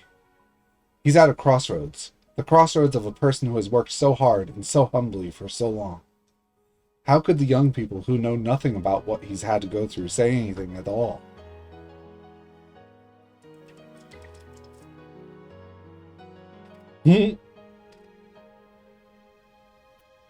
You're a friend of the departed construction site manager, right? Yes. He was a friend, a brother, and a father to me. Although it's only a formality, I'm the director of the Area Institute. If the conspiracy that surrounds Rika-chan is exposed, I'll be the one who takes the blame. Isn't that right, Tomitaka-san? His position exists for exactly that purpose. To the Institute as a whole, Area is there simply to cover for Takano's research. Tomitake, of course, knows about that, and even the Area has started to realize it. Even if Area hadn't done anything wrong, he would have to take the blame, as the person in charge of the Institute. That was how every organization purged itself. by forcing someone to take the blame and reshuffling members. That's why leaders get more money. When it's all over, I'll tell you everything. About the series of mysterious deaths. I actually have an obligation to remain silent for the rest of my life. But you'll let me tell him, won't you, Tomitake-san? I didn't hear anything. As an honest man, Tomitake can't say yes. So pretending to ignore it was the best he could do. No. That's not right. You can tell the brave Kurado Oishi about it. The one who found the courage to help you. The cowardly Kurado Oishi, the one who didn't want to lose his pension, doesn't deserve to hear the truth. He faced a dilemma, even though the truth behind the mysterious deaths he sought so hard was right in front of him. He couldn't just accept it with his head held high. To understand what he's going through, one would have to live the life he did. His dilemma is very vast and very heavy. Young people couldn't possibly understand. Can I have some time to think about this? I really do want to find the truth and put evil behind bars. I just need some time to gather my courage. Could you grant me that? Why is he even asking? Nobody here will force him to make up his mind. Of course, I won't either. However, Oishi needs someone's approval. Oishi is still passionate about his work as a police officer, yet he isn't brave enough to take on this case. He wants somebody to forgive him for that. But nobody can do that, and nobody can stop Oishi from crying. Yes, I'll grant you that time. Hanyu? How long has she been here? Hanyu has arrived. I didn't see her come in. But then again, she's always around. Hanyu is the guardian deity of Hinamizawa after all. I'll grant you some time to make your decision. You have been honest, and you've been tough on yourself until today. Your life is not to be taken lightly, and that's why you are having such a hard time deciding. One should never be proud of careless decisions or brute courage. A careful judgment made by a person who has lived a worthy life like you. That's what's worth being proud of. She might sound arrogant to us, but that was exactly what Oishi needed to hear. Right. Who among us has the right to admonish Oishi, the eldest one here? No one. No one should be able to. Nobody but one. The one who has been protecting humans for over 1,000 years. Hanyu. No matter if you decide calmly or courageously, I will praise you, as long as your decision was made well. I've never met you before, but thank you. That makes me feel better. Thank you for giving a coward like me the time of day. If it was me, I would have asked Oishi to be my ally, and asked him for help. But that wouldn't have reached his heart. Wanting help is my selfish request. I don't know anything about the life he lived, and that's why my words wouldn't reach him. But Hanyu's words did. Hanyu has never told me this, but I can tell she's been watching Oishi since the day he was born. She's been watching all that he went through. That's why she can say that, and why what she said could reach him. Only Hanyu could do that. Dr. Irie, there's only one thing. Please tell me one thing. Sure, ask me anything. I've long suspected that the Sonozaki family was pulling the strings in the old man's murder case. Am I right to think that? No, you're not. You're wrong. We can explain everything about the series of mysterious deaths in Hinamizawa. I see. Oishi pretended to scratch his head. For so long, he pursued the case with that belief. Yet someone deeply involved was telling him he'd missed the mark. So he must be feeling at least some frustration. What Irie said wouldn't be enough. So I have to continue. Oishi, none of the curses of Yashiro-sama were done in secret by the villagers. The Sonozaki family, the 3 families, and the other villagers, none of them are involved. There were only misunderstandings, misinterpretations, coincidences, tragedies, and comedies. The real identity of the curse of Yashiro-sama is simply a series of misinterpretations. It only looks like the villagers are acting in secret. So, all the information I've gathered so far about the Sonozaki family, Is worthless? The heads of the Sonozaki family have a secret precept. They must always act as if they command natural disasters. The Sonozaki family knows nothing. Moreover, they're even afraid of the incidents that occur every year. But in order to maintain their dignity, they act as though they're the ones behind everything. Oh my goodness. I see. It all makes sense now.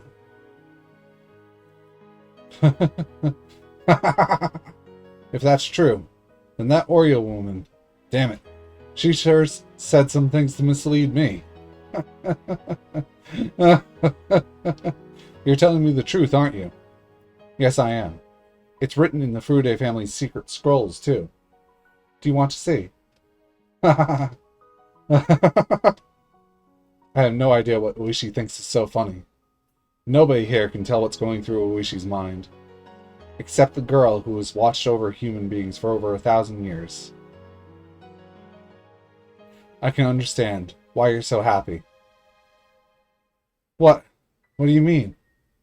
The thought that you don't have to hate anyone anymore is a very, very welcome concept. Oh no. The Sonozaki family still is a vile organization with its claws all over Shishibone City. That doesn't change. I've been stabbed by one of them before, you know? They may not be responsible for the mysterious deaths, but they are still my enemies. That's all still true, but I just feel happy. None of us can tell if what Hanyu is saying is right. Oishi believed the Sonozaki family was behind it all. Now that he's learned that they're not, I'm sure he feels like everything he stands for has been made meaningless. But if Hanyu says that's not the case, to hate someone must be such a painful thing. I can't explain Oishi's laughter. All I can do is speculate.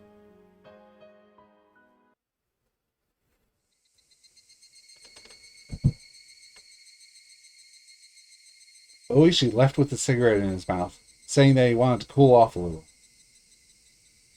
We won't get anywhere until we know if Takano-san is guilty or not, so we won't be able to act until after we hear the report from Tomitake-san. I don't know why Rika-chan is so suspicious of Takano-san.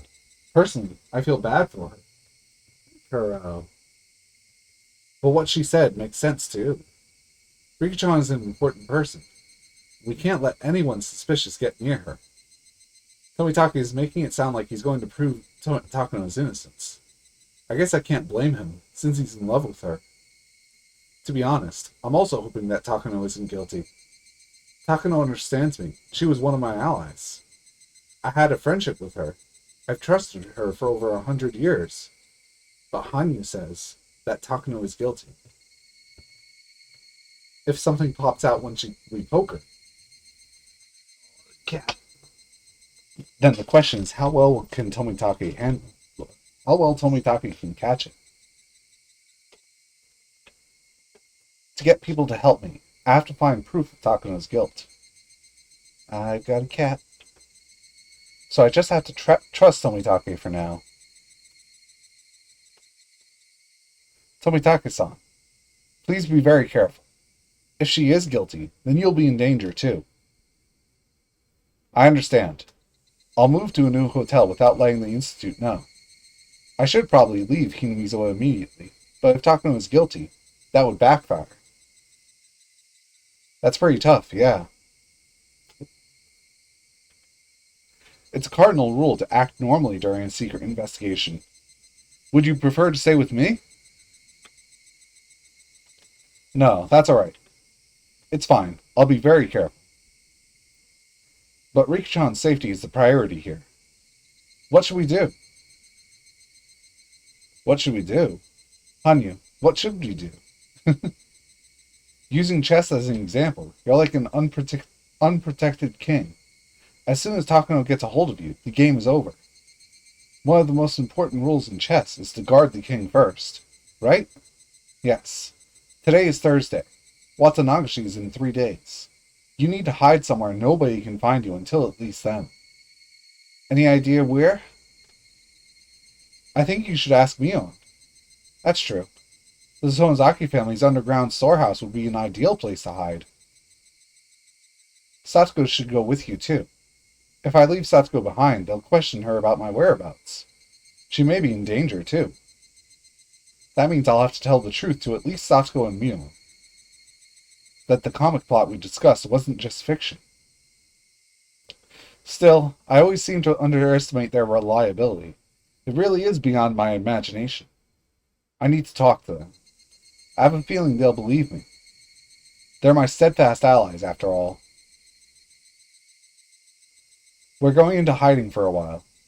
There's a perfect place for that in Mion's house. Will you really be safe there? Yes, it's like an air raid shelter. It has everything we need. We can easily stay there for about a month. The Sonozaki family's underground storehouse has every basic necessity, in case someone actually had to live there due to some complication or another. Mion has mentioned before that it's like a unique vacation house. I don't know how you can call a place with a torture room a vacation house, though. I don't know how long my investigation into Takano-san will take, but as soon as I find out something, I'll call Mion-chan's house. Is that okay? That works fine. To tell you the truth, the mountain dogs have a bug on Rika-chan's home phone for security reasons. So that works better either way. So somebody has been listening to all of my personal conversations? No. It's set up so they can tune in. That doesn't mean they're listening to every normal conversation. They only do it when they have a security drill. That happens a few times a year. I bet my phone at the clinic is being wiretapped too, huh? Well, yes. That's because of the purpose of the facility, though. Please understand. Excuse me. How do they actually do that? Rika-chan's landline branches off.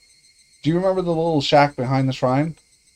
The line leads into there, which is where they wiretap it. Usually there's no one there, but once the mountain dogs receive orders to guard her, there will be 2 agents recording conversations in there all the time. Of course, they don't usually record anything. Is there a security drill scheduled in the near future? Or maybe orders to guard her? Security drills take place in January, April, July, and October. So there's no drill this month. Orders to guard her are given only when they anticipate an emergency. But they haven't been given even once since the institute was established. Who gives those orders? The director does, which is me. But Takano-san is a surrogate director, so she can send out orders too. If Takano really is the person who wants to kill Rika-chan, then she'll use the mountain dogs to spy on her. That's very possible. In other words, if people start to go in and out of that shack, it means that Takano has made a move. So we could take that as proof that tensions are building around Rika-chan, right? I don't know if that would prove that Takano-san is behind it, but we can take it as a sign that danger is approaching. Indeed. Regardless of whether Takano is guilty or not, that's what it means. As long as we keep our eyes on the shack, Rika-chan will stay safe and secure. That's a great idea. But there's one problem, Rika. If there are no lights on in the house at night, it'll be obvious to everyone that there's nobody home. Takano doesn't even have to wiretap your phone. As soon as she sees the house, she'll realize you're skipping school and ran away. You're right. And that puts Tomitake, who's investigating Takano, in a tight spot. We'll have to think of something to counteract that. So we're dealing with having to observe the wiretapping shack, like Akasaka was saying earlier. Then there's the problem with having to keep the lights on at your house. It's also a fact that it's better for Akasaka to stay in the village. If I put all 3 together and mix them up, I get... Hello? I have an idea. Oh no. You aren't thinking about letting Akasaka stay at my house, are you? No. Absolutely not. My house is such a mess. It smells and it's filthy. I can't let Akasaka stay in there. No. What? Hello? Akasaka is staying over. Hello? I said no. No. Why are you making such a fuss, Rika-chan? I lost my cool there for a moment. Nippon. Jeez, just because Hanyu's insisting, okay? Whoa, whoa, whoa. It's true that if Rika-chan's house ends up empty, there won't be any lights on at night. And leaving them on would be even more suspicious. Akasaka. Ni. What do you think of staying at my house while I'm gone? I see. That's a great idea. As long as it's okay with you, Rika-chan, let's do that. Akasaka seems to think it's a pretty good idea. Am I selfish for wanting him to get a little embarrassed about staying at my house? I should be ashamed of myself. Oh. Everything is set. Tomitake is going to get in touch with his colleagues in Tokyo and start an investigation on Takano. That's all. That's all we can do from our end. Eri is going to lead his normal life. To act normally after something like this will be pretty difficult, but there really isn't anything else for him to do right now. Takano is sly. She'll never let Eri ruin her plans. Actually, Eri only comes into the picture after Takano's been exposed. Oishi didn't say he would help, but he said he wouldn't interfere with us. In fact, there are some people with ties to the mountain dogs at the police department too. It's probably best if Oishi acts normally, like Eri is. I'm going to tell Satsuko the truth and hide at Mion's house for a while, starting today. I don't know how long I'll have to hide, but it'll be at least until something happens. Akasaka is going to stay at my house and make it look like I'm home, sick. If something happens, coming all the way from Okunomiya would take too long. It feels much better to have him stay in the village. Everything will begin only once Tomitake finds out something. Eri says he hopes things will get moving soon, but I don't think we need to worry about that. They'll try to kill Tomitake on the night of Watanagashi, on Sunday, 2 days from today. That has never changed in many, many worlds, so that's definitely their plan. In other words, even if Tomitake doesn't find anything, the wheels will start turning in 2 days. I had warned Tomitake again to be extremely careful. But still, if I still get killed, I'll curse your family for 7 generations after I die.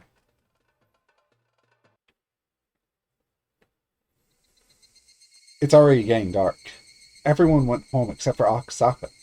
I'm still thinking about how to tell Satsuko about Akasaka, and also about what's to come.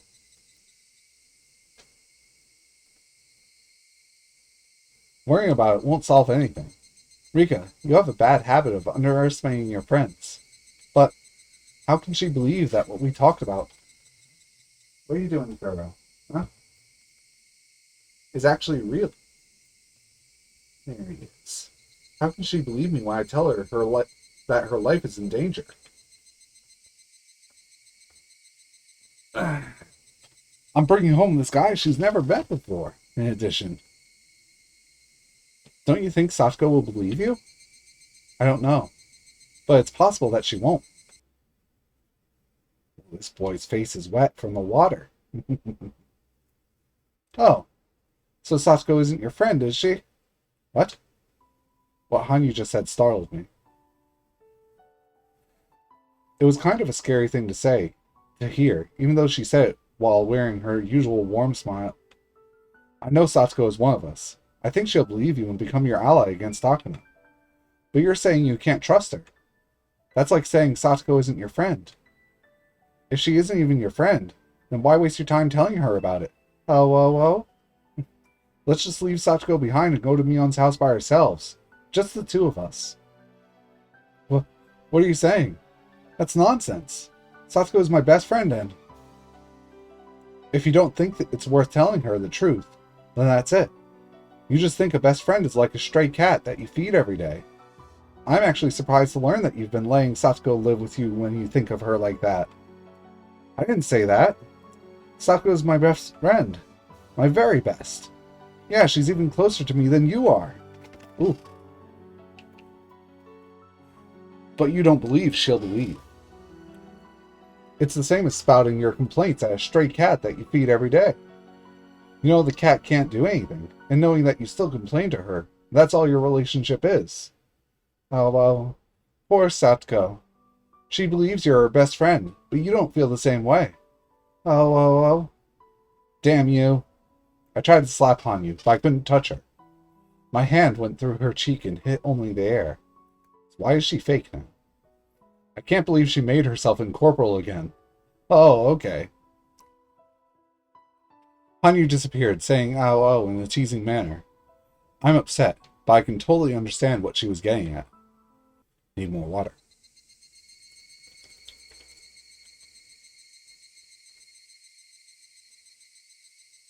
Will your roommate agree?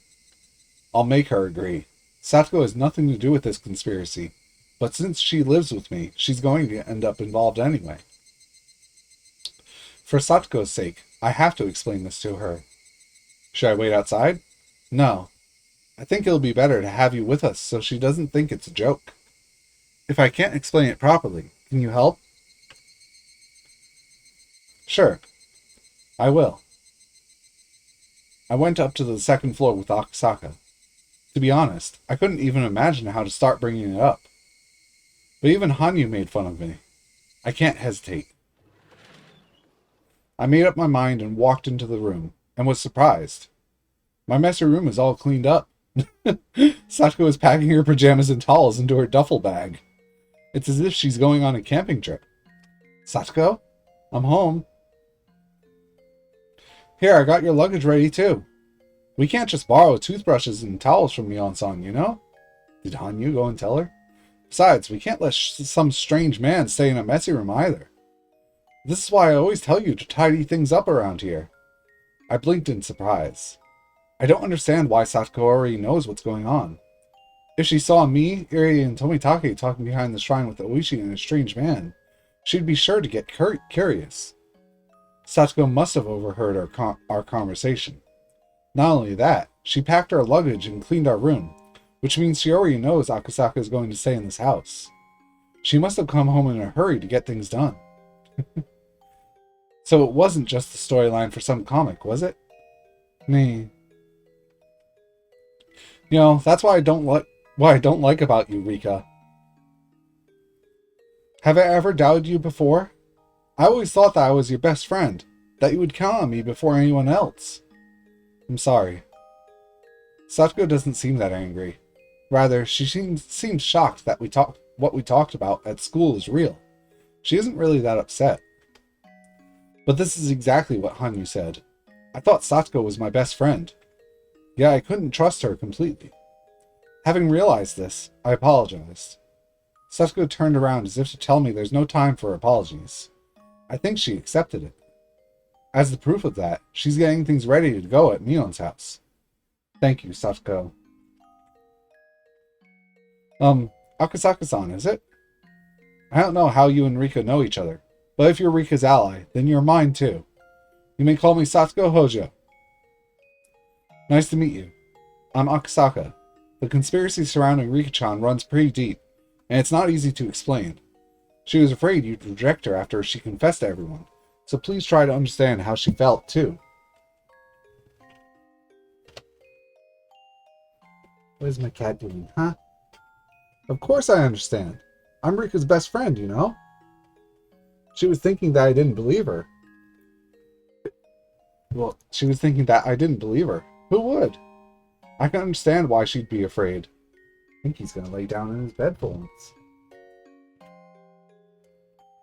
You're really mature, Satoko-chan. Rika-chan is lucky to have you as her best friend. I'm pretty envious of her. What's that you got there? What the heck is this? Found some kind of food booger? How does he find this stuff?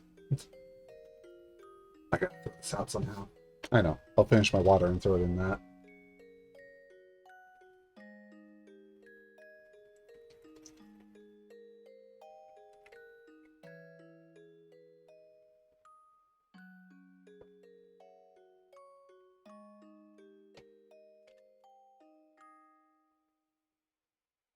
There we go.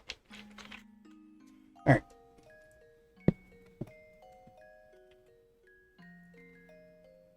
Satoko took Akasaka around the house and explained everything. She let him know that the switch for the hot water heater sticks a little, and that if the picture on the TV gets messed up, he needs to tap on it, just like old TVs. Oh, it's raining.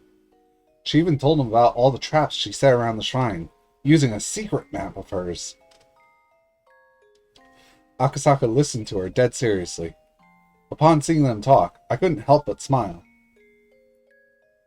Hanyu also smiled while watching us, but it felt like she was saying, "I told you so." I'm going to pretend that I don't notice her. If our contrarian Satoko believed me this easily, then our simple-minded Mion will believe us even more easily. Keiichi doesn't even know how to doubt people, and Rena has sharp instincts, so she'll believe me too. So everyone is going to believe me, huh? Hanyu didn't reply, but she smiled as if she's happy to see that I grew a little. Alright, there are plenty of things in the refrigerator. Rika, you're asking him to house sit, so why don't you make dinner for him tonight? Besides, just to be safe. Perhaps we should go over to Mion's house a little later. Oh, don't worry. I can handle that myself. Oh, whoa. This is a chance to serve him your homemade food, Rika. Oh, whoa, whoa. This married man. You really are annoying today. Alright, Satoko. We have to make something good, huh? I have an idea. Can you bring out the large kimchi bottle from the refrigerator? No, not that one. The one that says death penalty. Not the one that says punishment. Let's make him kimchi fried rice today. Akasaka, do you like spicy food? Oh, yes. I love spicy things. Oh.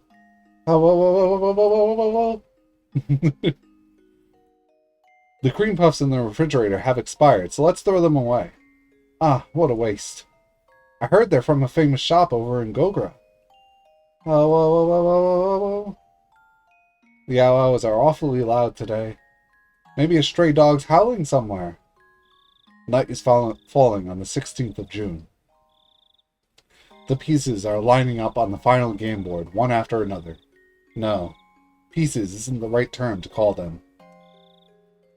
Night is falling on the 16th of June. We're gaining reliable allies for this final challenge. Our first key, Tomitake, will be killed in 3 days. Fate is going to change before that point. And that's probably the end of this chapter. Probably have to get some water soon then. But he's finally laying in his cat bed again for the first time in I feel like months. Continued preparations. Yep, I'm on tips again. So let's continue a bit, then I'll get my water.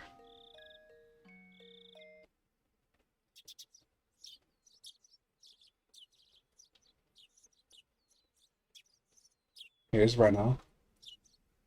Neon. Oh, I guess they're telling her all the stuff? I don't know.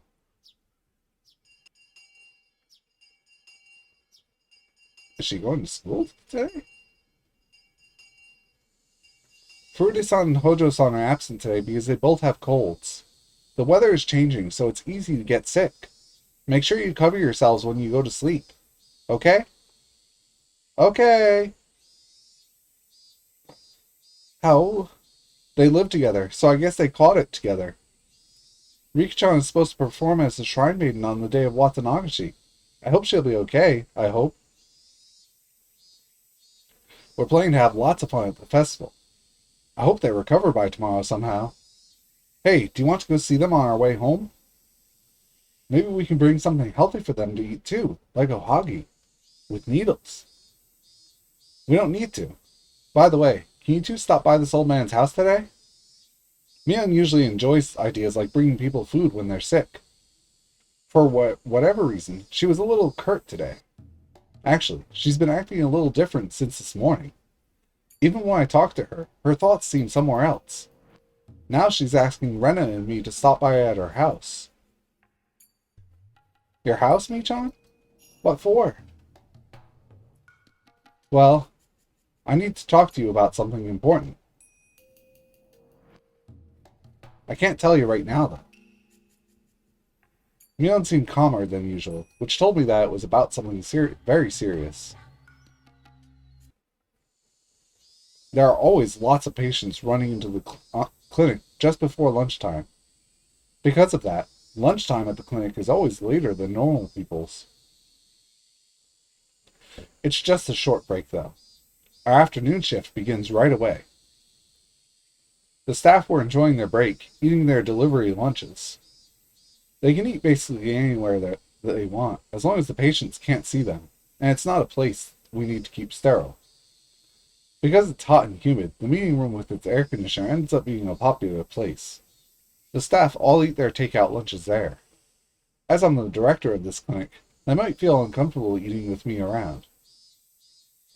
So I usually eat my lunch in the director's office, out of consideration for them.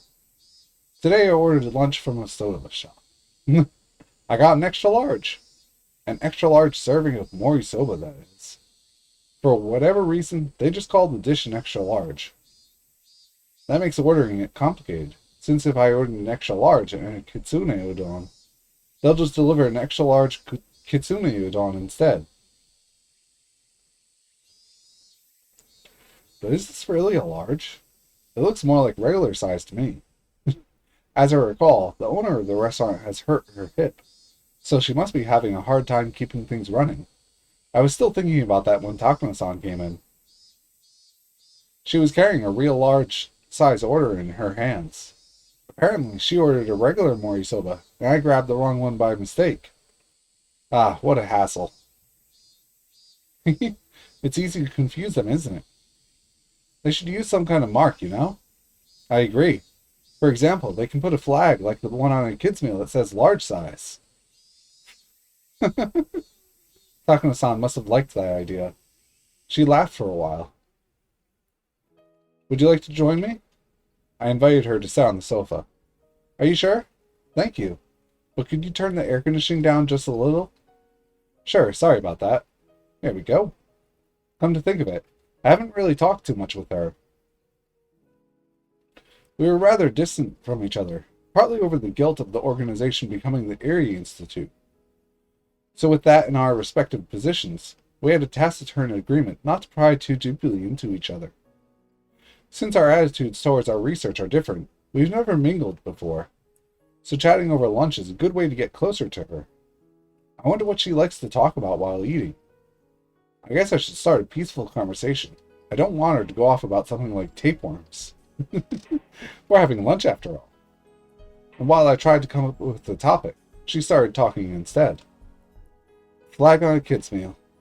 That brings back memories. Do you think they still have those flags, though? I don't know. It's one of those things that endure. So it's possible they'll keep having flags on kids' meals even in the far future. Maybe even an in-flight kids' meal on a spaceship will have a flag on it. That sounds interesting.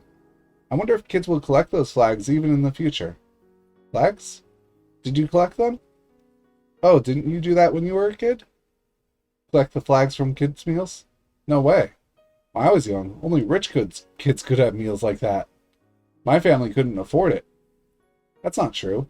My family was poor. But when we went to the mall, we had our lunch at a restaurant there. At the time, for me to go to a mall meant having a kid's meal. So whenever my parents went to the mall without me, I'd get very upset. Your childhood sounds very happy.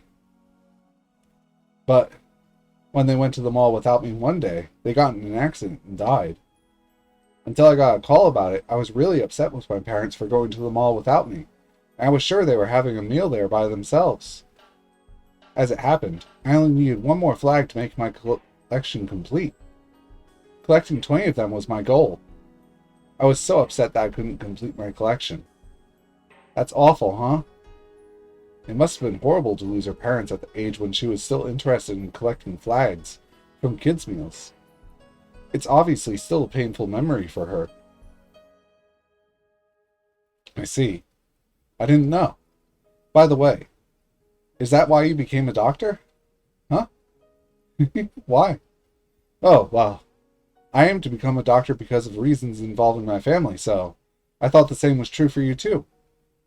I earned my medical license because it was necessary to draw closer to the Hinamizo syndrome. It might be rude to put it this way, but I only obtained my license as a byproduct. of pursuing my research. How interesting. Even when she was still at medical school, she already knew about Hinamizawa syndrome. By the way, before I took on this job, I didn't know anything about the syndrome. Where did you find out about it? I was told you read something about it while you were looking into the late Dr. Takano's documents. I'm impressed that you already started to research it while you were at school. Studying took up all of my time while I was a student. That's really incredible. Actually, I became familiar with Hinamizawa syndrome long before that. What does she mean? How old was she when she first found out about the syndrome? In fact, why did she become familiar with it at all? Just like Satoko-chan and Rika-chan, I didn't have any relatives, so I was sent to an orphanage. It was a horrible place. You remember how there was a flood of war orphans back then? I was in a truly awful orphanage, built solely to gather up those children and bring in government subsidies. When I escaped from there, I was rescued by my grandfather, Dr. Takano. So you actually lived with Dr. Takano? I see. Now I understand why you were familiar with his research documents at a young age. But why do you keep it a secret? Well, political reasons. It's one thing to request funding for research on a mysterious disease, but it's another thing to request it for a research project of my late grandpa's. I see. Finally, a question is answered. The admiration you've shown when discussing Dr. Takano was always more than just respect for a fellow researcher. Still, since you respect him that much, he must have been a wonderful doctor with many genuine virtues. I don't know about genuine virtues. He died alone, of an illness, with nobody around to understand him. He preferred being alone, which was a bad habit of his. That's why he couldn't find anyone who would support him. Still, he had you for an excellent assistant, didn't he? Speaking of which, your family name is read the same way as his, isn't it? Yes, it's not my real family name. I took my grandfather's out of respect. I actually wanted to write it the same way, but I thought it could get complicated when explaining it to my client, so I ended up using different characters. Now I could see the connection between their two last names. That also revealed the connection between first names, Hifumi and Mio, too. She doesn't need to tell me anything more than that. She lost her parents when she was young, and Dr. Takano took her in, and loved her as if she was his own child. To show her love and respect, she decided to call him her grandfather. Now I know. That's the reason why she's devoted herself to researching Hinamizawa syndrome. I now understand how she must feel, knowing her research is soon to be terminated. Rika-chan had said that she was hurt. Although I didn't know anything about it, I may have said something to hurt her before. I only cared about treatment and extermination, and didn't care about anything else until today. She must have considered that blasphemous towards her grandfather. Now I know why she became aggressive every time I expressed how I felt. After she was told that her research would be terminated, she stayed up all night and gathered up blocks of documents. She went to Tokyo and requested an extension without depending on anyone else. And that request was rejected. The documents she used are now in a box in the underground storage. She must have exerted a lot of effort to put them together. Even someone without any knowledge of our research could easily understand what she was trying to say. However, it looked like some of those documents weren't even opened. And some had marks that told me they weren't even treated the way documents are supposed to be. I'm sure some pages had absorbed her tears without me ever knowing. I heard from Tokyo that Takano-san had left a terrible impression with the board of directors. It's not easy to overturn a bad impression. In other words, she can never request an extension on her research ever again. I was there when she found out about it. I was there when she found out she could no longer continue her grandfather's research, even though she must have promised him that she would complete it. Are you going to continue researching on your own after the Erie Institute shuts down? By the time the Erie Institute closes, the Hinamizawa syndrome will have been eradicated. Should I preserve the pathogen in a petri dish, kidnap someone, and infect them to research it? On my own? Without equipment, funding, or a lab? Should I continue the research, hole up in a study filled with the smell of formalin, and never recognized or acknowledged by anyone, just like my grandfather? Also someone else can ridicule it? What would you have a loser like me, who lacks the youth and energy anymore, do to continue it? Tomitake-san once told me that the Area Institute was supposed to be the Takano Institute, but our clients didn't like the idea of a young woman heading the facility, and that's why I was invited. That explains why she's been unfriendly since the day we met. It must have been blasphemy to hear her to see me go on about Hinamizawa syndrome, and decide on a research plan according to my values and morals. To Takano, the syndrome is her grandfather. She must feel his presence when she's researching it. That's the reason why she often stays at the Institute until late at night, though it makes the mountain dogs annoyed, as they serve as security here. Would you like to drink some of the soba broth? Ah, yes. Please. Her shoulders look fragile to me for the first time. And now I'm sure of Rika-chan's story. Takano-san holds an indescribable sadness within her. And if someone approached her, pretending to understand, she just might fall for it. Because of my position, anything I say to her will only hurt her more, probably. Sometimes, words can harm people no matter how they're used. But the fact that I still spoke up showed how little experience I had in life. We could, at least, give the research you'd like to pursue a little more of our future budget. We managed to gain another 3 years from them at least, so we can give those 3 years our best. It was all a slip. Even as I spoke, I started to regret trying to say anything. I appreciate the sentiment, but it's even harder to watch someone fall ill and waste away over 3 long years. If I remembered right, Dr. Takano came down with acute dementia, and chose to commit suicide while his mind was still functional, out of despair at his inability to continue his research further. My verbal slip had made her remember a painful memory, and hurt her even more. He went into a coma, and I had to make a decision as to whether to turn off his life support or not. Hey, Director Irie, if you were the doctor in charge of that patient, who would you have pull the plug? You wouldn't pull the plug yourself, would you? Takano-san asked me that as if it was a normal question. She's only expecting to hear one answer. If I was put into that position, then when the time came, I'd probably let his remaining family do it. That's what I thought. There's no way someone wouldn't be there for their family's final moments.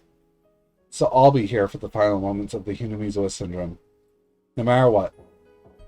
Someone knocked on the door, and I heard the voice of one of the other staff members. Director, afternoon shifts are beginning.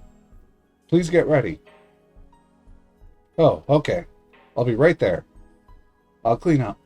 Why don't you go? Lots of elderly people are waiting to chit-chat with you. Takano-san laughed, but I know that laugh was trying to conceal her anguish. I'm not close to her personally, but she is my partner here at the clinic. I've been trying to avoid getting close to her, but maybe that was a mistake. If I had listened to her more, maybe I could have eased her pain a little. But it's too late. Tomitake-san is conducting an investigation to prove her innocence. Is she guilty or not? Either way, her heartache remains. After Irie left, Takano sat down on the sofa again and stared at nothing for a while. Then she got up and picked up the phone on the desk. This is Takano. Is Okanogi there? It's me. I was going to ask you to start on the 20th, but please begin observing R today instead. Eh? What difference does it make? Or are you going to tell me it's too hot to start today? Yes, please do. We only have 5 days. You had better be careful. More than careful, okay? Yeah, alright. Okay, goodbye. Okanogi put down the phone and sighed. Although it's his job to do whatever Takano wants, he couldn't help but complain about getting such an order on such an extremely hot day. Of course, if he complained, Takano would spit back twice as much reproach. Okanogi was sitting in the office of Okanogi Gardeners, a dummy company. As it happened, they regularly did gardening in Hinamizawa, if only so that nobody would get suspicious to see their uniforms and van around.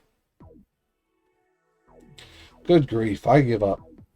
Call in Nightingale and Skylark. Their vacations are cancelled. The princess has given us the order to start observing R today. We'll have to move the schedule up by 3 days. The first day was Heron, right? Go with a group of 4, including 1 telephone observer, 1 telephone backup, 1 residence lookout, and 1 residence backup. Heron leader, you'll be at the command post. Also, we're stepping up our sabotage of the telephone station too. That would have been Nightingale's job, but it'll take a whole day for them to get here. So we'll use Phoenix instead. Phoenix 7, gather up a construction team and finish by tonight. Can you do it? Of course. My men are well trained. The mountain dogs are different from a regular battle unit. They're a technical squad formed from specialists in different fields of espionage. There were covert operatives for sabotaging telephone stations like Okanogi just ordered, ones for wiretapping, intelligence gathering, information manipulation, establishing networks in public institutions, and many others in various specialized fields. They belong to the self-defense force. Some are from fire departments, some are from police departments, and some are civil engineers. Of course, they have some experts in combat as well. Okanogi is one of those combat experts, and he didn't expect too much from the engineers. While they had all gone through the same basic training, what they were capable of was child's play compared to what an expert can do. Okanogi is the leader of a unit made up of mostly members who can't even do 100 push-ups. Really, that was the only complaint he had. He'd rather have been put in charge of the Bloodhounds.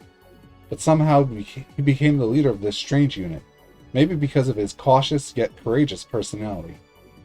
Since combat was his expertise, Okanogi wished deeply for combat. During the kidnapping incident 5 years ago, the plan was for the resisting criminals to leave the hostage behind on the scene and run after the police stolen him. He recalled the extremely frustrating memory of his combat with that plainclothes officer. Oh, it was Okanogi who fought Oishi. That fat old man was acting so arrogantly, but he could have taken him within a matter of seconds. He could have just broken his neck. He could have turned him around and snapped. It would have been so easy for him. He remembered the young policeman too. He shot him in his shoulder, but he could have shot him at his ear. He was told to go easy on them, so that was the best he could do. He had thought of firing a second shot, but there just wasn't time, so the last shot he fired was that reluctant one. Okanogi couldn't believe that such a pathetic battle was his last combat job. Regardless, he had continued to train so that he was ready at any time. Now that the operation had begun, he was hoping there would be a battle for him to fight. He didn't even need to fire a shot. He didn't even need to punch anyone. All Okanogi wanted was a battle that satisfied his pride, nothing more. I'm gonna go get some water, so I'll be right back.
Waiting. Let's pull this back up.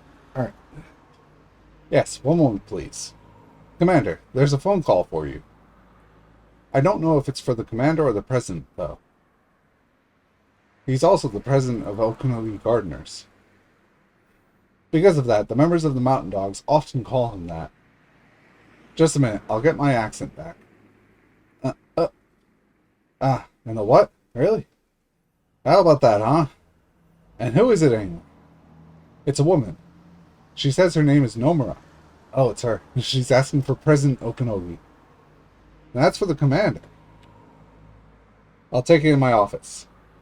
Please transfer it over.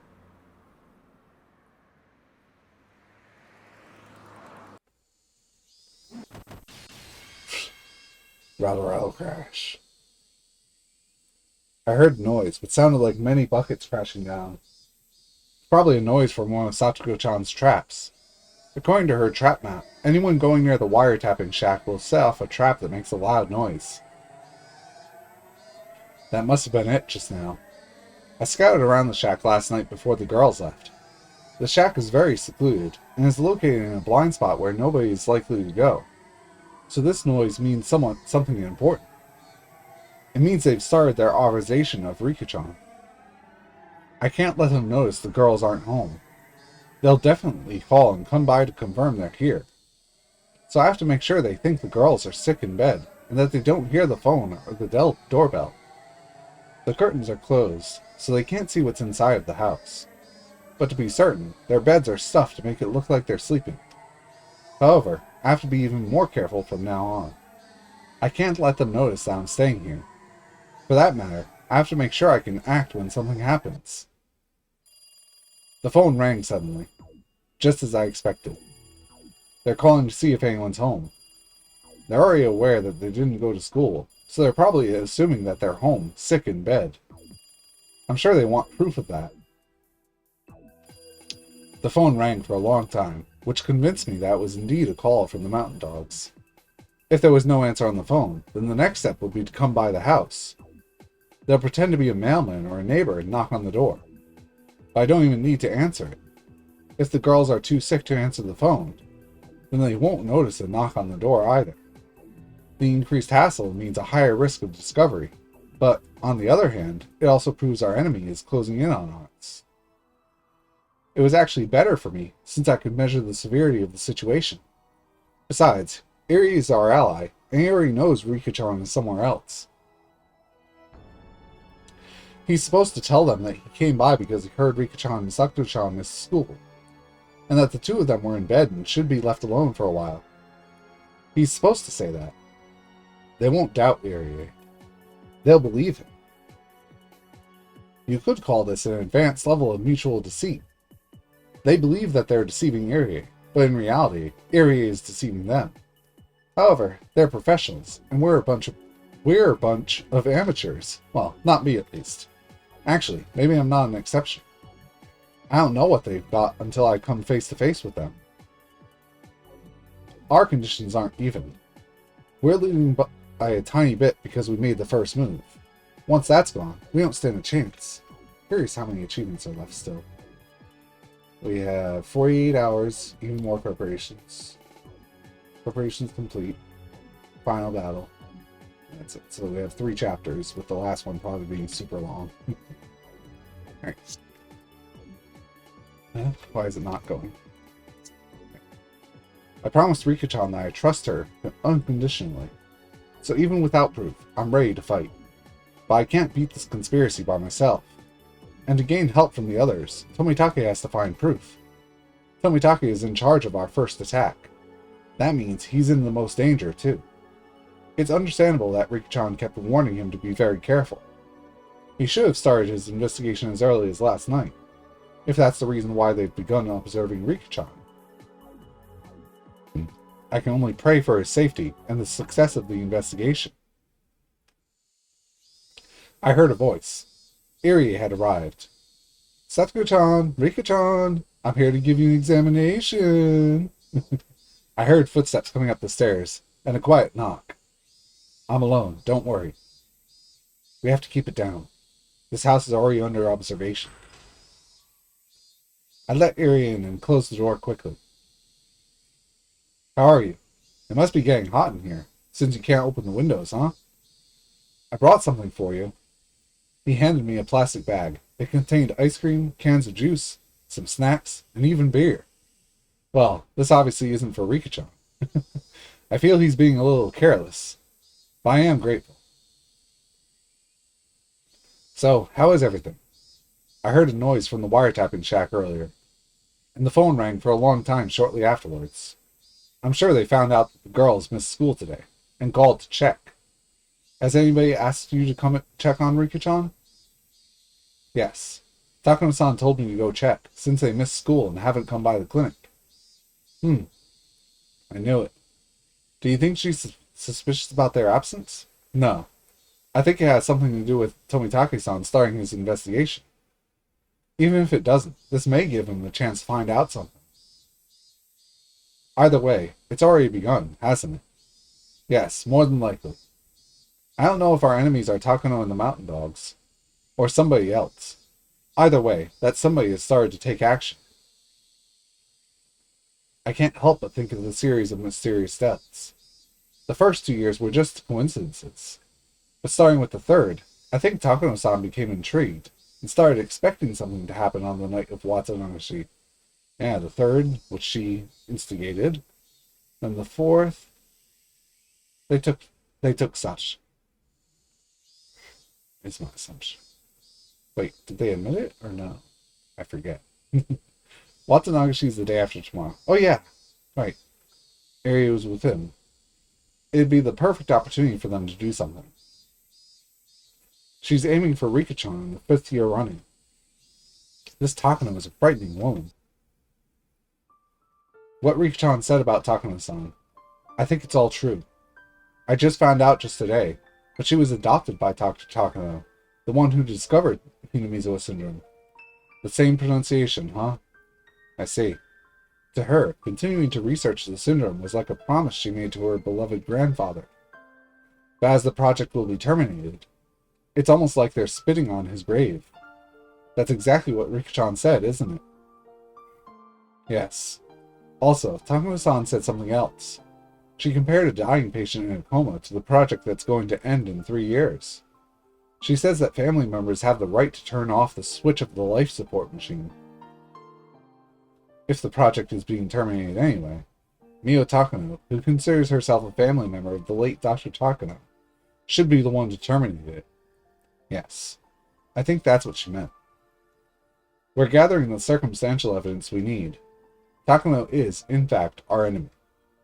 Eri had been reluctant to accept it yesterday, but now he believes what Rika-chan said is true. We need Tomitake-san to find some proof that shows Takano-san is playing something. Then we can call in a subjugation squad to arrest all of those involved. Takano has the Mountain Dogs working for her. This squad can down even them? Yes. I don't know anything about them, but there's another unit called the Bloodhounds. They're a combat unit, deployed in the case of a true emergency. The Mountain Dogs are more of an intelligence unit for covert operations, so they'll likely be far outmatched. If this subjugation squad was organized to counter the off chance of a rebellion by the Secret Research Institute, then they must be quite powerful. So you're saying our conditions for victory are summoning these bloodhounds into Hinamizawa? That would be correct. However, my one concern is that the emergency manual contains passages authorizing the massacre of the village to preserve secrecy. I'm still worried that even if the bloodhounds are brought in, they'll destroy all evidence, including the village itself, which wouldn't be any different. No, they wouldn't. If the enemy's intent is to trigger the execution of the emergency manual, that doesn't make sense. If this conspiracy is caused by faction infighting, then Erie Institute clients will want to resolve the conflict quietly. They're sure to raid the enemies and settle everything while the villagers are still confused as to what's going on. I know this because I've done similar jobs myself. They'll pass through like a gale and complete their operations swiftly. And a unit capable of pulling that off against the Mountain Dogs must be very powerful. We'll just have to wait until we hear from Tomitake-san. Yes, this will be a battle of endurance. But once it lights up, it'll become a blitzkrieg.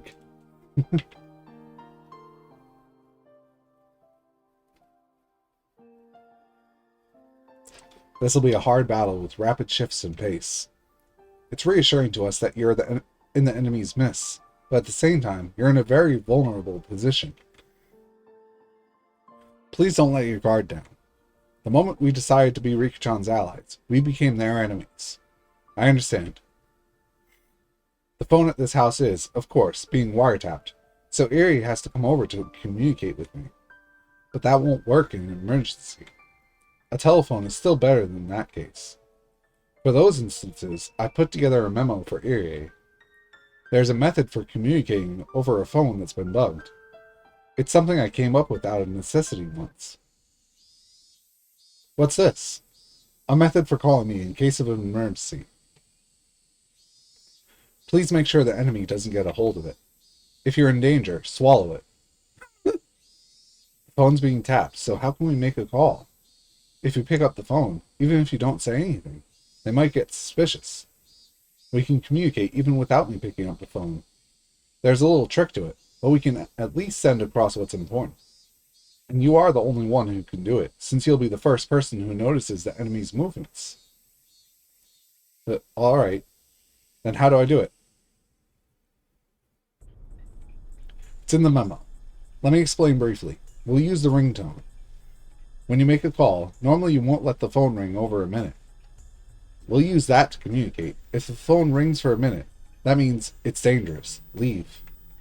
If the phone rings for a minute and a half, that means it's an emergency. Head to the Sonozaki residence. The difference is in those 30 seconds. You can look at the memo for other messages you can send. Please memorize these two at least. My life depends on it.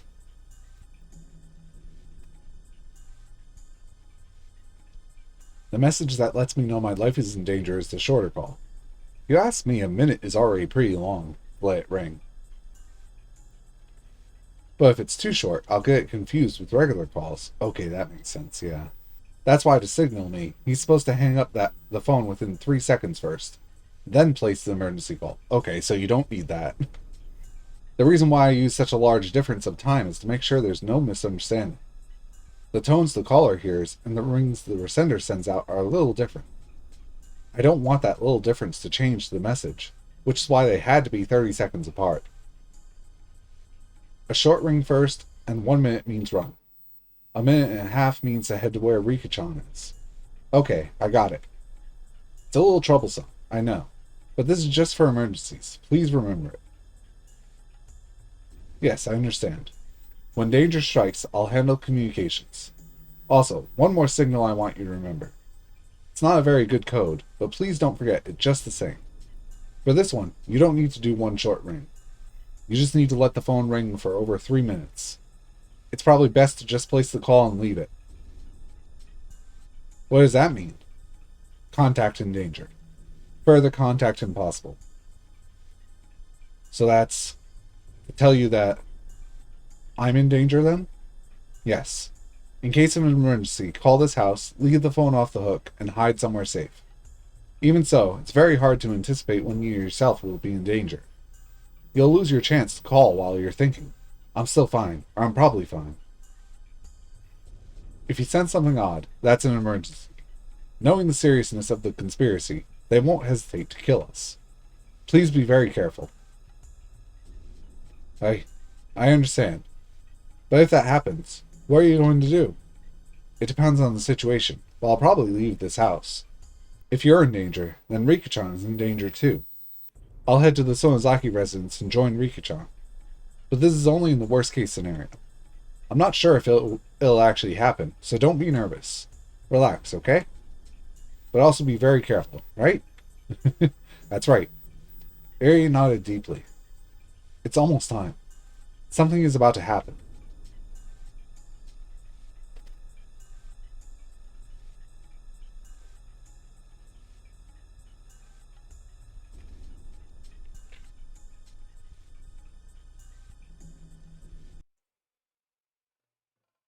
Oh, we're at Neon's house now. So that's it. Does anyone have any questions? I have plenty of questions. This could easily be one of those well-planned pranks. What I heard is just that extraordinary. But right now, it's a bad idea to ask questions just out of curiosity. That'd be a waste of time. Mion has already explained everything about the events surrounding Rikichan. Well, I have a few things to ask myself as the successor to the head of the Sonozaki family. Because all this has something to do with the series of mysterious deaths. But I won't go into that for now. All in all, it was a good idea to come to my house. You can survive a nuclear war here in our basement. There's electricity and a telephone there too. Of course, we have plenty of food too. If the mountain dogs are really that tough, then this house is the only place in this village that's safe from them. I'm sorry to have involved all of you in this. Rikichan apologized from the bottom of her heart. Rikichan has been dealing with this strange disease, this Hinamizawa syndrome, as well as all these suspicious Tokyo people, all by herself until today. She's been trying not to get us involved. That's why she's dealt with all of them all by herself. We can all imagine what she must have been feeling, so none of us can even think of anything to say. The silence went on for a while, but then Hanyu clapped Rika-chan on the back. Rika, you've been apologizing so much since yesterday. If you apologize one more time, you'll have to treat me with a cream puff every day. Oh. Besides, we all feel bad, don't we? Am I wrong, Keiichi? Hanyu suddenly addressed me. I could tell from her eyes that she was expecting something from me. Right, my role is to act as the flint for the other club members. It's my job to burn strong and bright red to get everyone excited. What have I been doing? Just sitting around. That's right, Rika-chan. We never even thought all of this could be true, so we were just shocked for the moment. But we're all thinking that things are getting interesting, right guys? Satoko, this right here is the real deal. You've got some good traps lying in wait, don't you? I know you've been hiding amazing ones for special occasions like these. This is a perfect chance to try them out, don't you think? Oh, you should be grateful for my presence. I don't know who they are, but if it's all right to get serious, then I won't hesitate to launch the countless miraculous traps I've refrained from using on our club members. That's right. Your traps come with Michan's seal of approval. They can chase away even a real army. Well, Satoko aside, you're pretty merciless yourself, Rena. You're usually so easygoing, but I know your true power. Yeah, when you get serious, you might be the most powerful of us all. You sure are something. I don't even think I can defeat you. Oh, stop. Your explosive impact is incredible too, Keiichi-kun. Your power can defeat a fate that I'd have no chance against. All these references, gasp. If Keiichi is a furious red flame, then Renaissance is a quiet blue one. Hey, that's a good one. The burning red ranger, Keiichi Maiba. The burning blue ranger, Rena Ryugu. This is our chance to show the world what we've got. We're a powerful team with a powerful leader. Right, Mion? We're already powerful individually. And when we gather, we're invincible. That's our club. Right, guys? You know, I kept quiet, thinking it might be imprudent, but actually I've been thinking. This is getting super interesting. I appreciate this, Rika-chan. Thank you for giving us this opportunity. How dare they even think of stepping into Hinamizawa without saying hello to us. I'll make sure to teach them some manners. It had only been 5 minutes since Rika-chan apologized to everyone and brought the mood down. Yet our morale was already at its peak again. We're up against such an absurd conspiracy, but if we're together, I think we can defeat it. This is the best feeling ever. Hanyu is the one who started all of this. She's quite the promising newcomer. She knew exactly whom among us to get motivated first.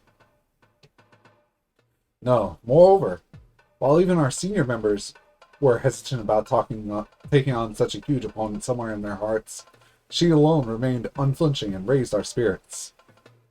She's likely to grow even more formidable in the future. Thank you, everyone. Thank you for believing me. Of course we believe you. I told you that already. If we didn't, we wouldn't be your friends. There's no need to thank us, Rika. Yeah, she's right. Listen to Hanyu. You got great spirit. I like you. Whoa, whoa, whoa. I rubbed Hanyu's head. She laughed as if I was tickling her. Okay then, let's hope. We have to get things organized. First, Rikichan and Satoru are supposed to be absent from school because they're sick, but in reality they're hiding here. This is just a preventative measure. Nobody would even guess they were hiding here. Thanks to a certain Akasaka. How nice of him. He came because of the promise he made 5 years ago. That's kind of cool. Oh, I'm a little jealous. He isn't my type, but I'm a little jealous too. Me. It's not like that, though. He works for the public safety at the police headquarters in Tokyo, and he belongs to a secret unit, right?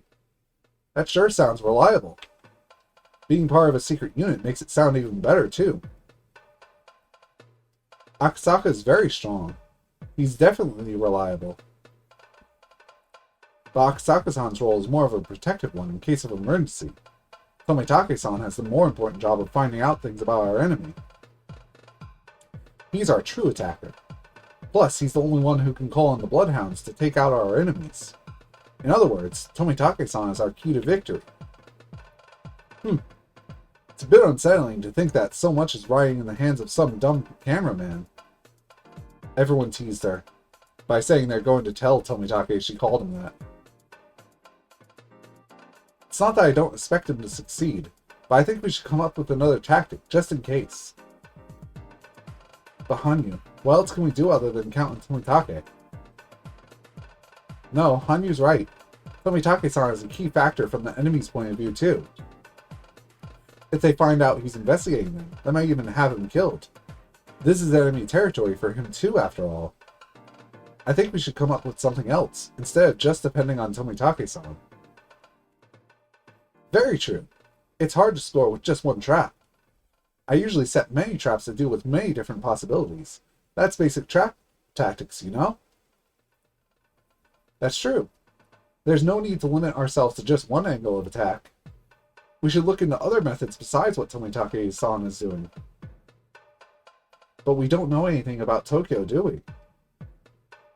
Well, if one of Tomitake-san's important jobs is to summon the Bloodhounds, I'd like him to teach us how to call them.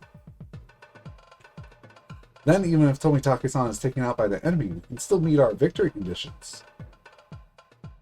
Yeah, that sounds about right. Tomitake-san is really important.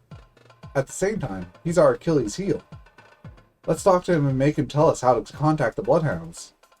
Problem is, he's holed up somewhere in the city, and there's no way for us to get a hold of him. I think that's a great idea, though. The next time we get a chance to talk to Tomitake, let's ask him. So that's the first plan. Is there anything else? Before we knew it, Hanyu was making sure we moved along with our proceedings. Ren noticed that too, giving a pleasant smile to the girl trying to be a part of our group. This one is just insurance in case something happens to Tomitake-san.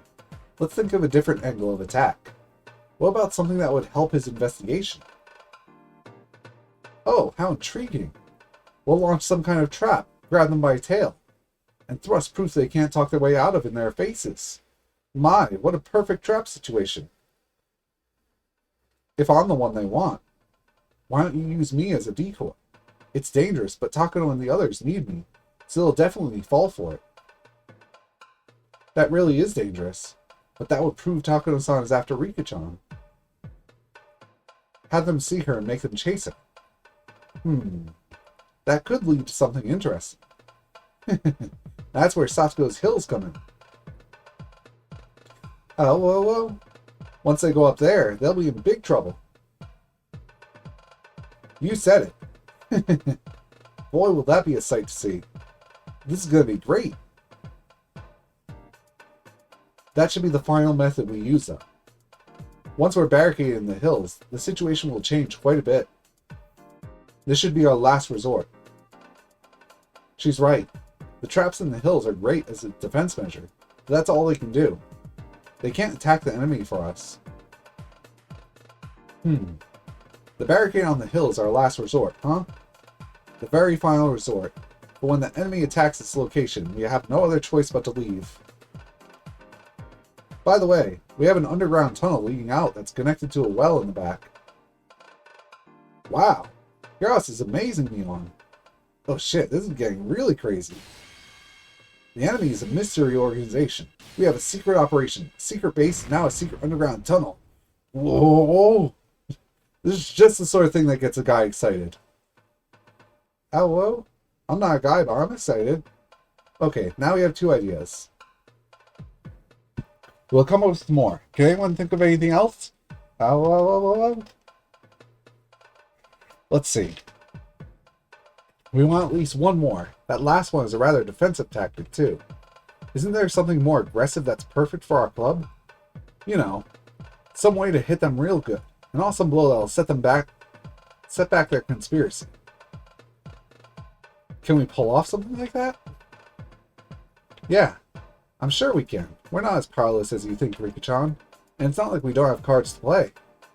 You're their ultimate objective, and you're with us. That's one crucial card on our side.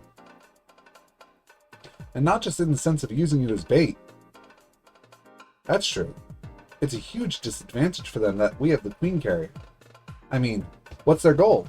Kill Rika-chan, trigger this emergency manual to eliminate the whole village, and use that chaos in their internal faction wars. Right? Yeah, to them, Rika is like the fuse on a stick of dynamite. They want to set that dynamite off, cause chaos, and use that to gain something for themselves. So if we keep it from exploding, we win. That's going to be pretty tough. You're right.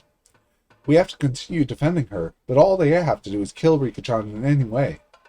It's like a soccer game with a goal on only one side.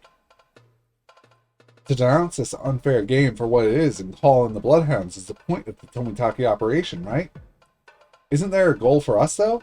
Where we defeat their conspiracy? There must be something. Sometimes it works to think from the opposite point of view. Oh? Oh! There is one. Mion started to grin in a weird way. Here she goes. The winds are blowing stronger on her side, and she's getting into better than top form. Mion is pretty smart. She's great at analyzing situations. That's why, when Rika-chan first told her everything, she immediately decided that there was no way for us to win, and became depressed. However, while Mion's easily crushed, she's also able to exhibit incredible power when the wind's on her side. We created that tailwind, and now her sail is receiving the push it needed. Let me confirm this one more time, Rika-chan. That emergency manual was designed to prevent all the villagers from going insane within 48 hours of your death, right? Yes. That's it. That's its... There's an extra apostrophe there. That's its purpose. Oh? Rika's never died before, so how do they know something like that will happen within 48 hours? She's right. Yeah, that's really strange. How can they say for sure all the villagers will go crazy within 48 hours? Well, according to Takano, something similar apparently happened in another country, and that's where they got the 48 hours from. I have no idea, though. Actually, Eri said he doesn't understand it either. Ah! Could it be? I see. Oh, I know. I know their weak point. Ah, I see it too. Yeah, that's right. This is their blind spot. Huh? Huh? What are you two talking about? I don't get it. I don't get it. I don't get it either. Hey, Ren and Rika-chan, don't you understand? Why don't we put the last person to figure it out through a punishment, huh? How about you, Hanyu? Haven't you figured it out yet? Yes, I have. That's why Rika is important to Takano. Oh, well, that's a hint for you, too. Oh, here's a hint from me as well. The enemy's intention is to cause a disaster in Hinamizawa. They intend to do so by using this emergency manual. In other words, this manual is, in fact, the enemy's Achilles heel.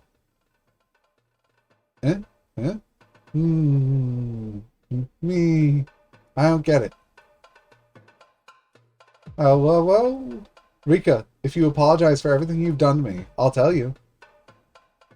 No way. Stop that ow-owing. I want to concentrate. What? Haven't you figured it out yet, Rena? Listen, our attack depends on Tomitake-san, and that's our Achilles heel. On the other hand, the enemy's attack depends on the emergency manual.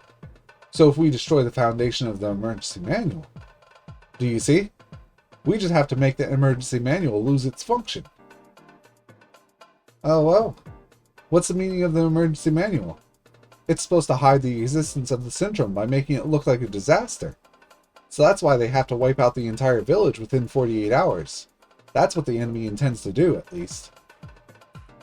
So you're saying, we just have to stop them from executing the manual within 48 hours? Yeah? But those 48 hours don't start until I'm killed, so... So I need to outrun them for those 48 hours? Me. Hey, you two are already saying the answer. You good? Let's say the answer out loud. Everyone ready? Here we go.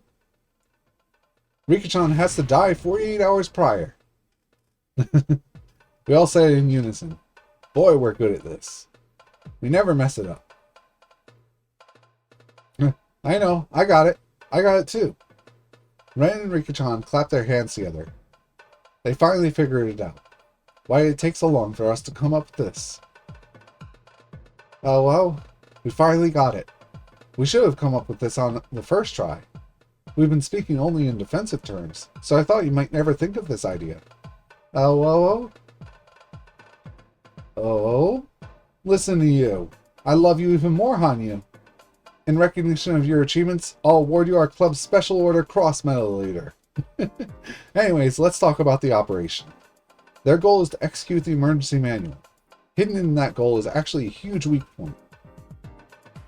The foundation of the manual is the notion that the villagers will go crazy within 48 hours of the Queen Carrier's death.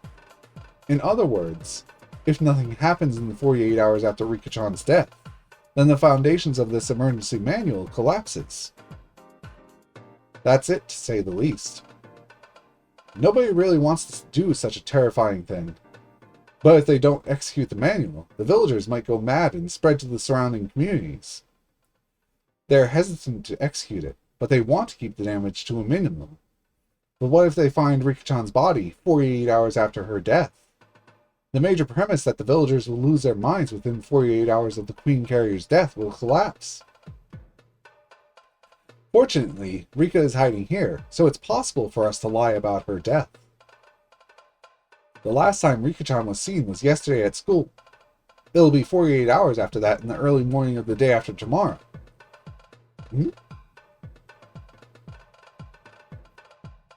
Yesterday at school. I mean, I guess. It'll be perfect if her body is found around that time. I see. It's possible to fake Rika-chan's death with the help of that Oishi-san. Indeed. We'll ask Oishi-san to send out an announcement that Rika's body has been found, and that it has been at least 48 hours since her death. Well, it might create some issues if he announces it publicly, so we can just let the Area Institute know. Coach is on our side, so it should be possible to deceive them. That is... what an idea. Once the emergency manual loses its credibility, such a horrible operation will never be approved. In other words, their weak points are the emergency manual and Rika-chan. Oishi hasn't agreed to help us yet. But I know he will. Oh. Oh. This'll be such an amusing trap. I can just picture Takano-san running around in a panic. Takano believes Satoko and I are sick and are in bed with a cold. But as she hasn't actually seen us, she's just assuming it's true. But as it turns out, we were somewhere else, and suddenly my body shows up, having been dead for over 48 hours. This is going to be super thrilling. The masterminds will have to accept the failure of the emergency manual and withdraw. That's when the hunters become the hunted. By that time, Tomitake-san will have found out something about the enemy. And he'll call in the Bloodhounds to defeat them. That's our goal. Alright! I can smell our victory from here. Man, how perfect is this? This is all going to work out, I'm sure of it. We all encouraged each other with a hip hip hooray. This is definitely getting really, really interesting. Still, what's key is that the claim of Rika-chan being dead for 48 hours is believable. For that, we'll need Oishi-san's help. Man, to stop pretty soon. And right as we thought about asking him, he arrived at the Sonozaki residence. Oishi-san knows that Rika-chan is hiding here. He also knows that some members of the Mountain Dogs have infiltrated the police station.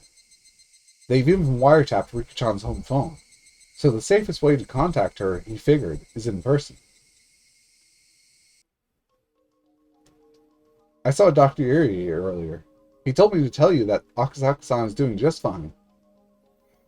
He's grown a lot in the past 5 years. He'll hold down the fort. Oishi-san loosened his tie while drinking his barley tea. I bet he never thought he'd end up drinking a glass of barley tea at the home of his old enemy, the Sonozaki family. They're still his enemy, as he admitted earlier, but yes. So, Oishi, what do you think of our 48-hour operation? I think it's a pretty good idea. It'll shake them up quite a bit. In their panic, they'll make mistakes for sure. And that'll give Tomitake-san the chance to get a drop on them. No, it's really a great strategy. They say 2 heads are better than 1, but with all your young minds together, you've come up with a fantastic idea. Oishi-san laughed in admiration, and assured us that the operation would definitely make an impact. However, he hesitated a little too. This is pretty sink or swim, you know? Whether we win or lose, I'll have to take the responsibility. I'll do my best to pull out the splinters, but if I don't do a good job of it, I'll end up in pretty deep. I have to resign myself to that. In our 48-hour operation, Oishi-san ends up bearing most of the responsibility. And the police are a strict organization. There's no guarantee they won't investigate. Oishi-san is planning to retire this year.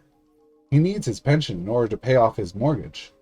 He's at a very delicate point in his life. While this is a big deal for Rika-chan, it's a lot to ask of Oishi too. He has to risk throwing away everything for our sakes. Shit. This operation is a great idea, believe me. But I just can't. Oishi, if it's too much, you don't have to accept the part. We don't want to win by using you as a sacrifice. Nobody knew what to say to him, but Hanyu broke the silence. She's full of energy out-outing during our club, but at times like this, she also has the power to heal the hearts of those who are hesitating and growing weak. It's like being enveloped in a mysterious embrace. If her appearance matched her level of maturity, Hanyu would probably look like a mother. Besides, we're members of the most powerful club in the world. Even if the 48-hour operation can't work, we're sure to come up with another idea straight away. Right, Mion? Yeah, that's right. Oishi, you can say no, okay? We shouldn't have gotten all excited over this without even considering your situation. Yeah, that's true. I'm sorry, Oishi-san. Rena whispered to me while watching them talk. Hanyu-chan is good at this. Who could say no when a cute little girl says stuff like that to them? Eh? What? Do you mean? Is that what Hanyu's trying to do? She's even more sly than I am. As Oishi-san moaned and groaned, Hanyu looked over and grinned, wickedly, at us. I take it back. This girl, she really is sly. Hanyu is more dangerous than I thought. Next time we do a club activity, I'll really have to watch out. Please let me sleep on it. There's someone at the station I really trust, so I think I'll discuss it with him. Don't worry, he wouldn't rat me out. If I agree to do this, I can't make any mistakes. So before I do, please let me think over the chance of success. Oishi-san never makes promises unless he's sure he can keep them. That's why he speaks cautiously, but considering his position, It was certainly a decision that required courage. Don't worry, Oishi. Even if you lose your pension, Mion will take care of it. Won't you? Oh. Me. If he's going to help us, we have to do that for Oishi. Me. Huh? Well, you know, despite how I look, my family's pretty rich. We've got 2 sly foxes. Our club's going to be the epitome of a free-for-all in the future. The meeting ends with that.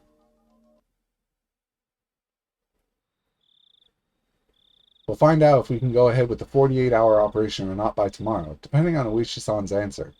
We haven't heard from Tomitake-san yet, but I'm sure he started his investigation on Takano-san. The coach and Akasaka-san have to wait patiently, each surrounded by the enemy.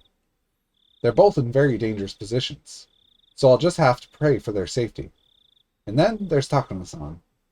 I'm still having a hard time believing she's involved in such a vast conspiracy. If someone told me this whole thing was a lie, I might even believe them. That's why I want Tomitake-san to investigate. She's mysterious and a bit cold, but she can be fun to be around too. Also, I've always thought of her as one of the villagers. It hurts more than a little to suspect one of your own. I can understand what Tomitake-san is going through. This doesn't have to be an investigation to confirm her guilt. Instead, I want him to prove that she's not guilty. It's too painful for people to doubt one another.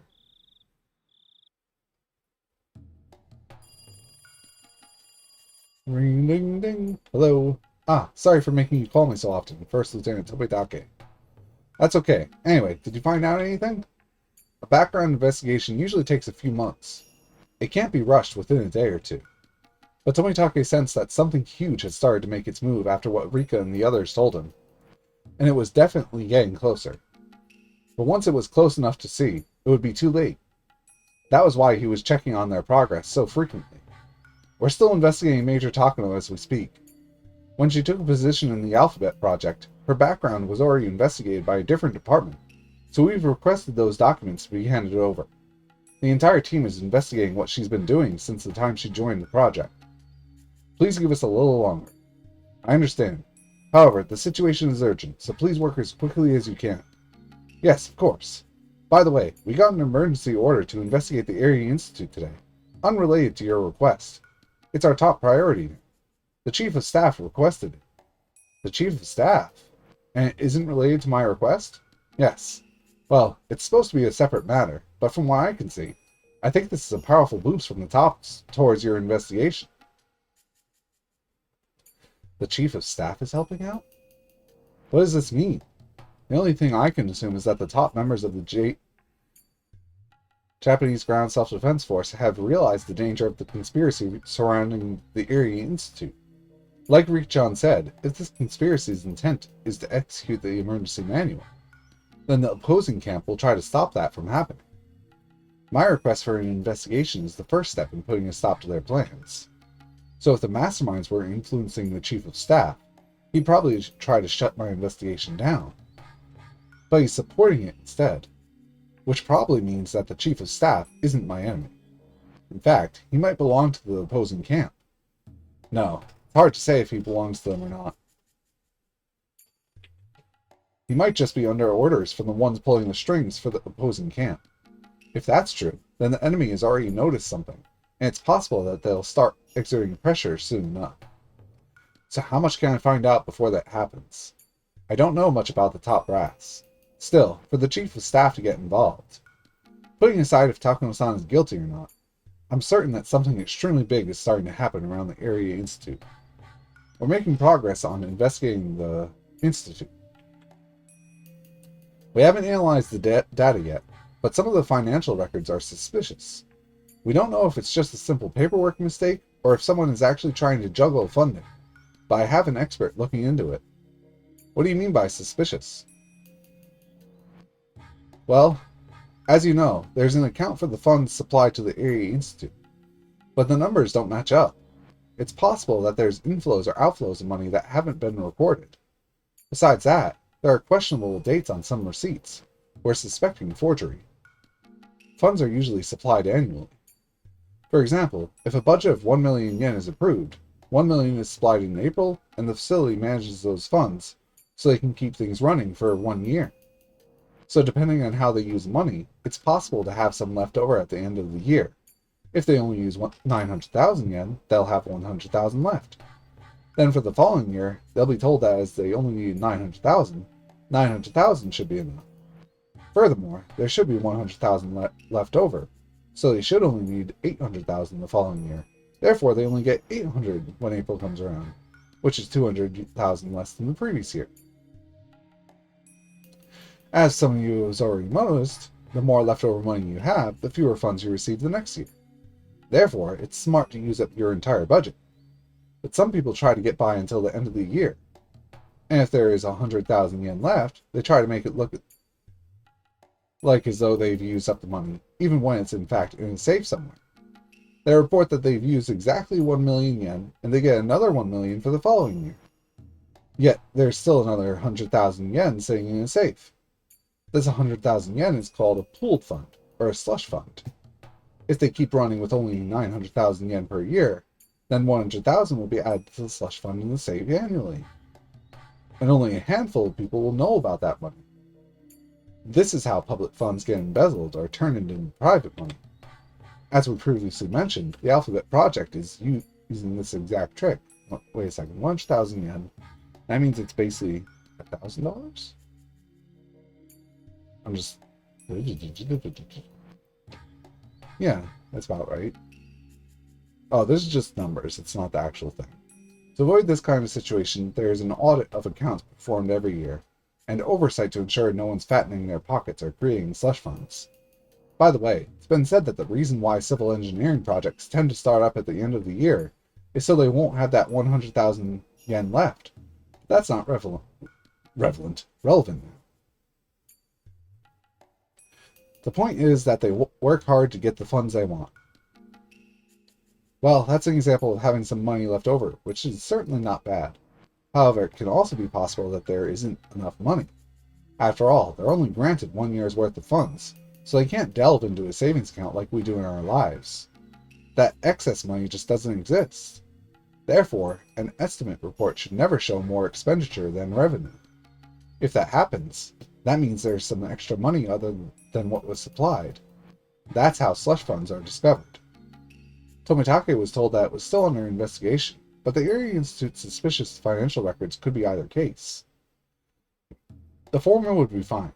It's quite common, after all.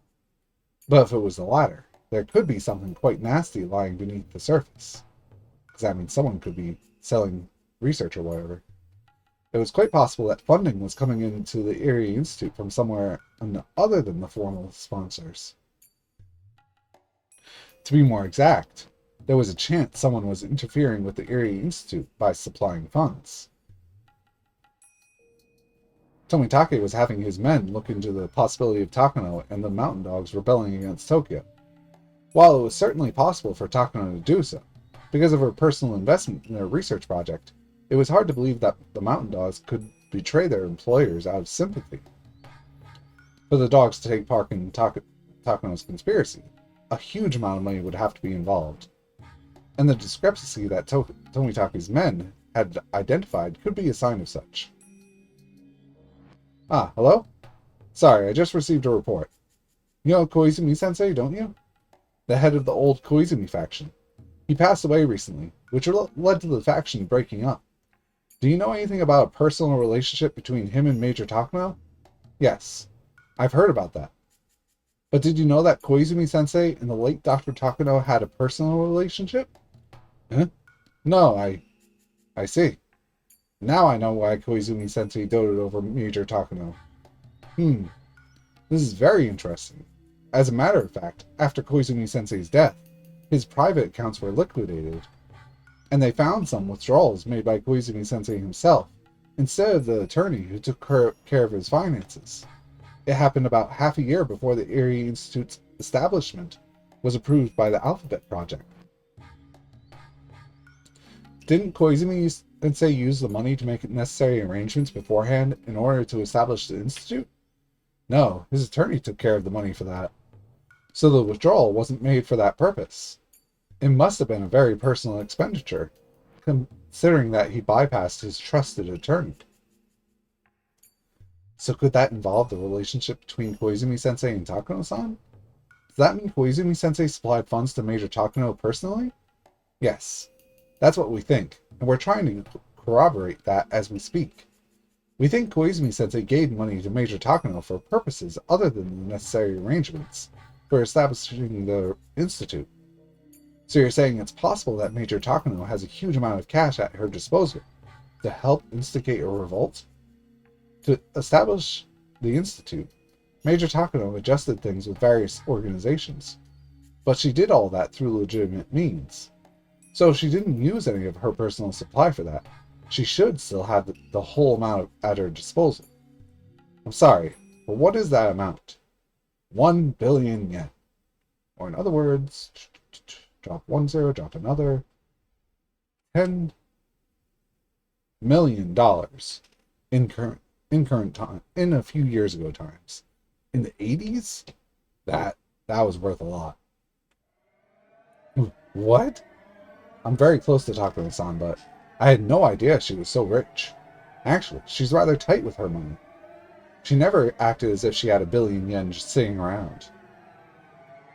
But then, that money isn't just money to her. It's a form of support from her dear grandfather's friend. So she'd have to save it for when she needed it the most. If the new board of directors had even a little interest in her research, she would have used the money on them, but they simply laughed at her.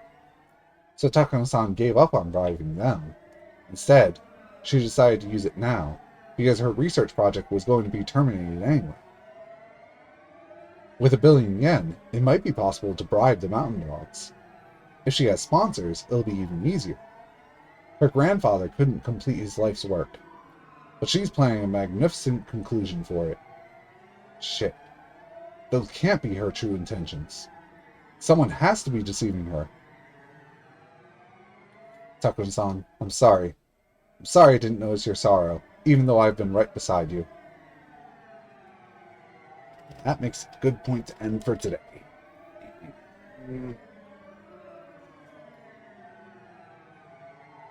I assume that it isn't the end of the chapter, but if it is, then it's even better.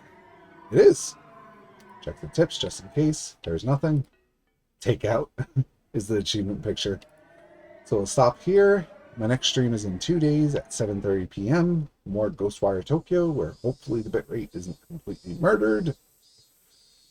And we'll continue this on Saturday at noon o'clock. So let's see here. And we end here. Y'all have a good rest of your morning, day, or evening. Bye-bye.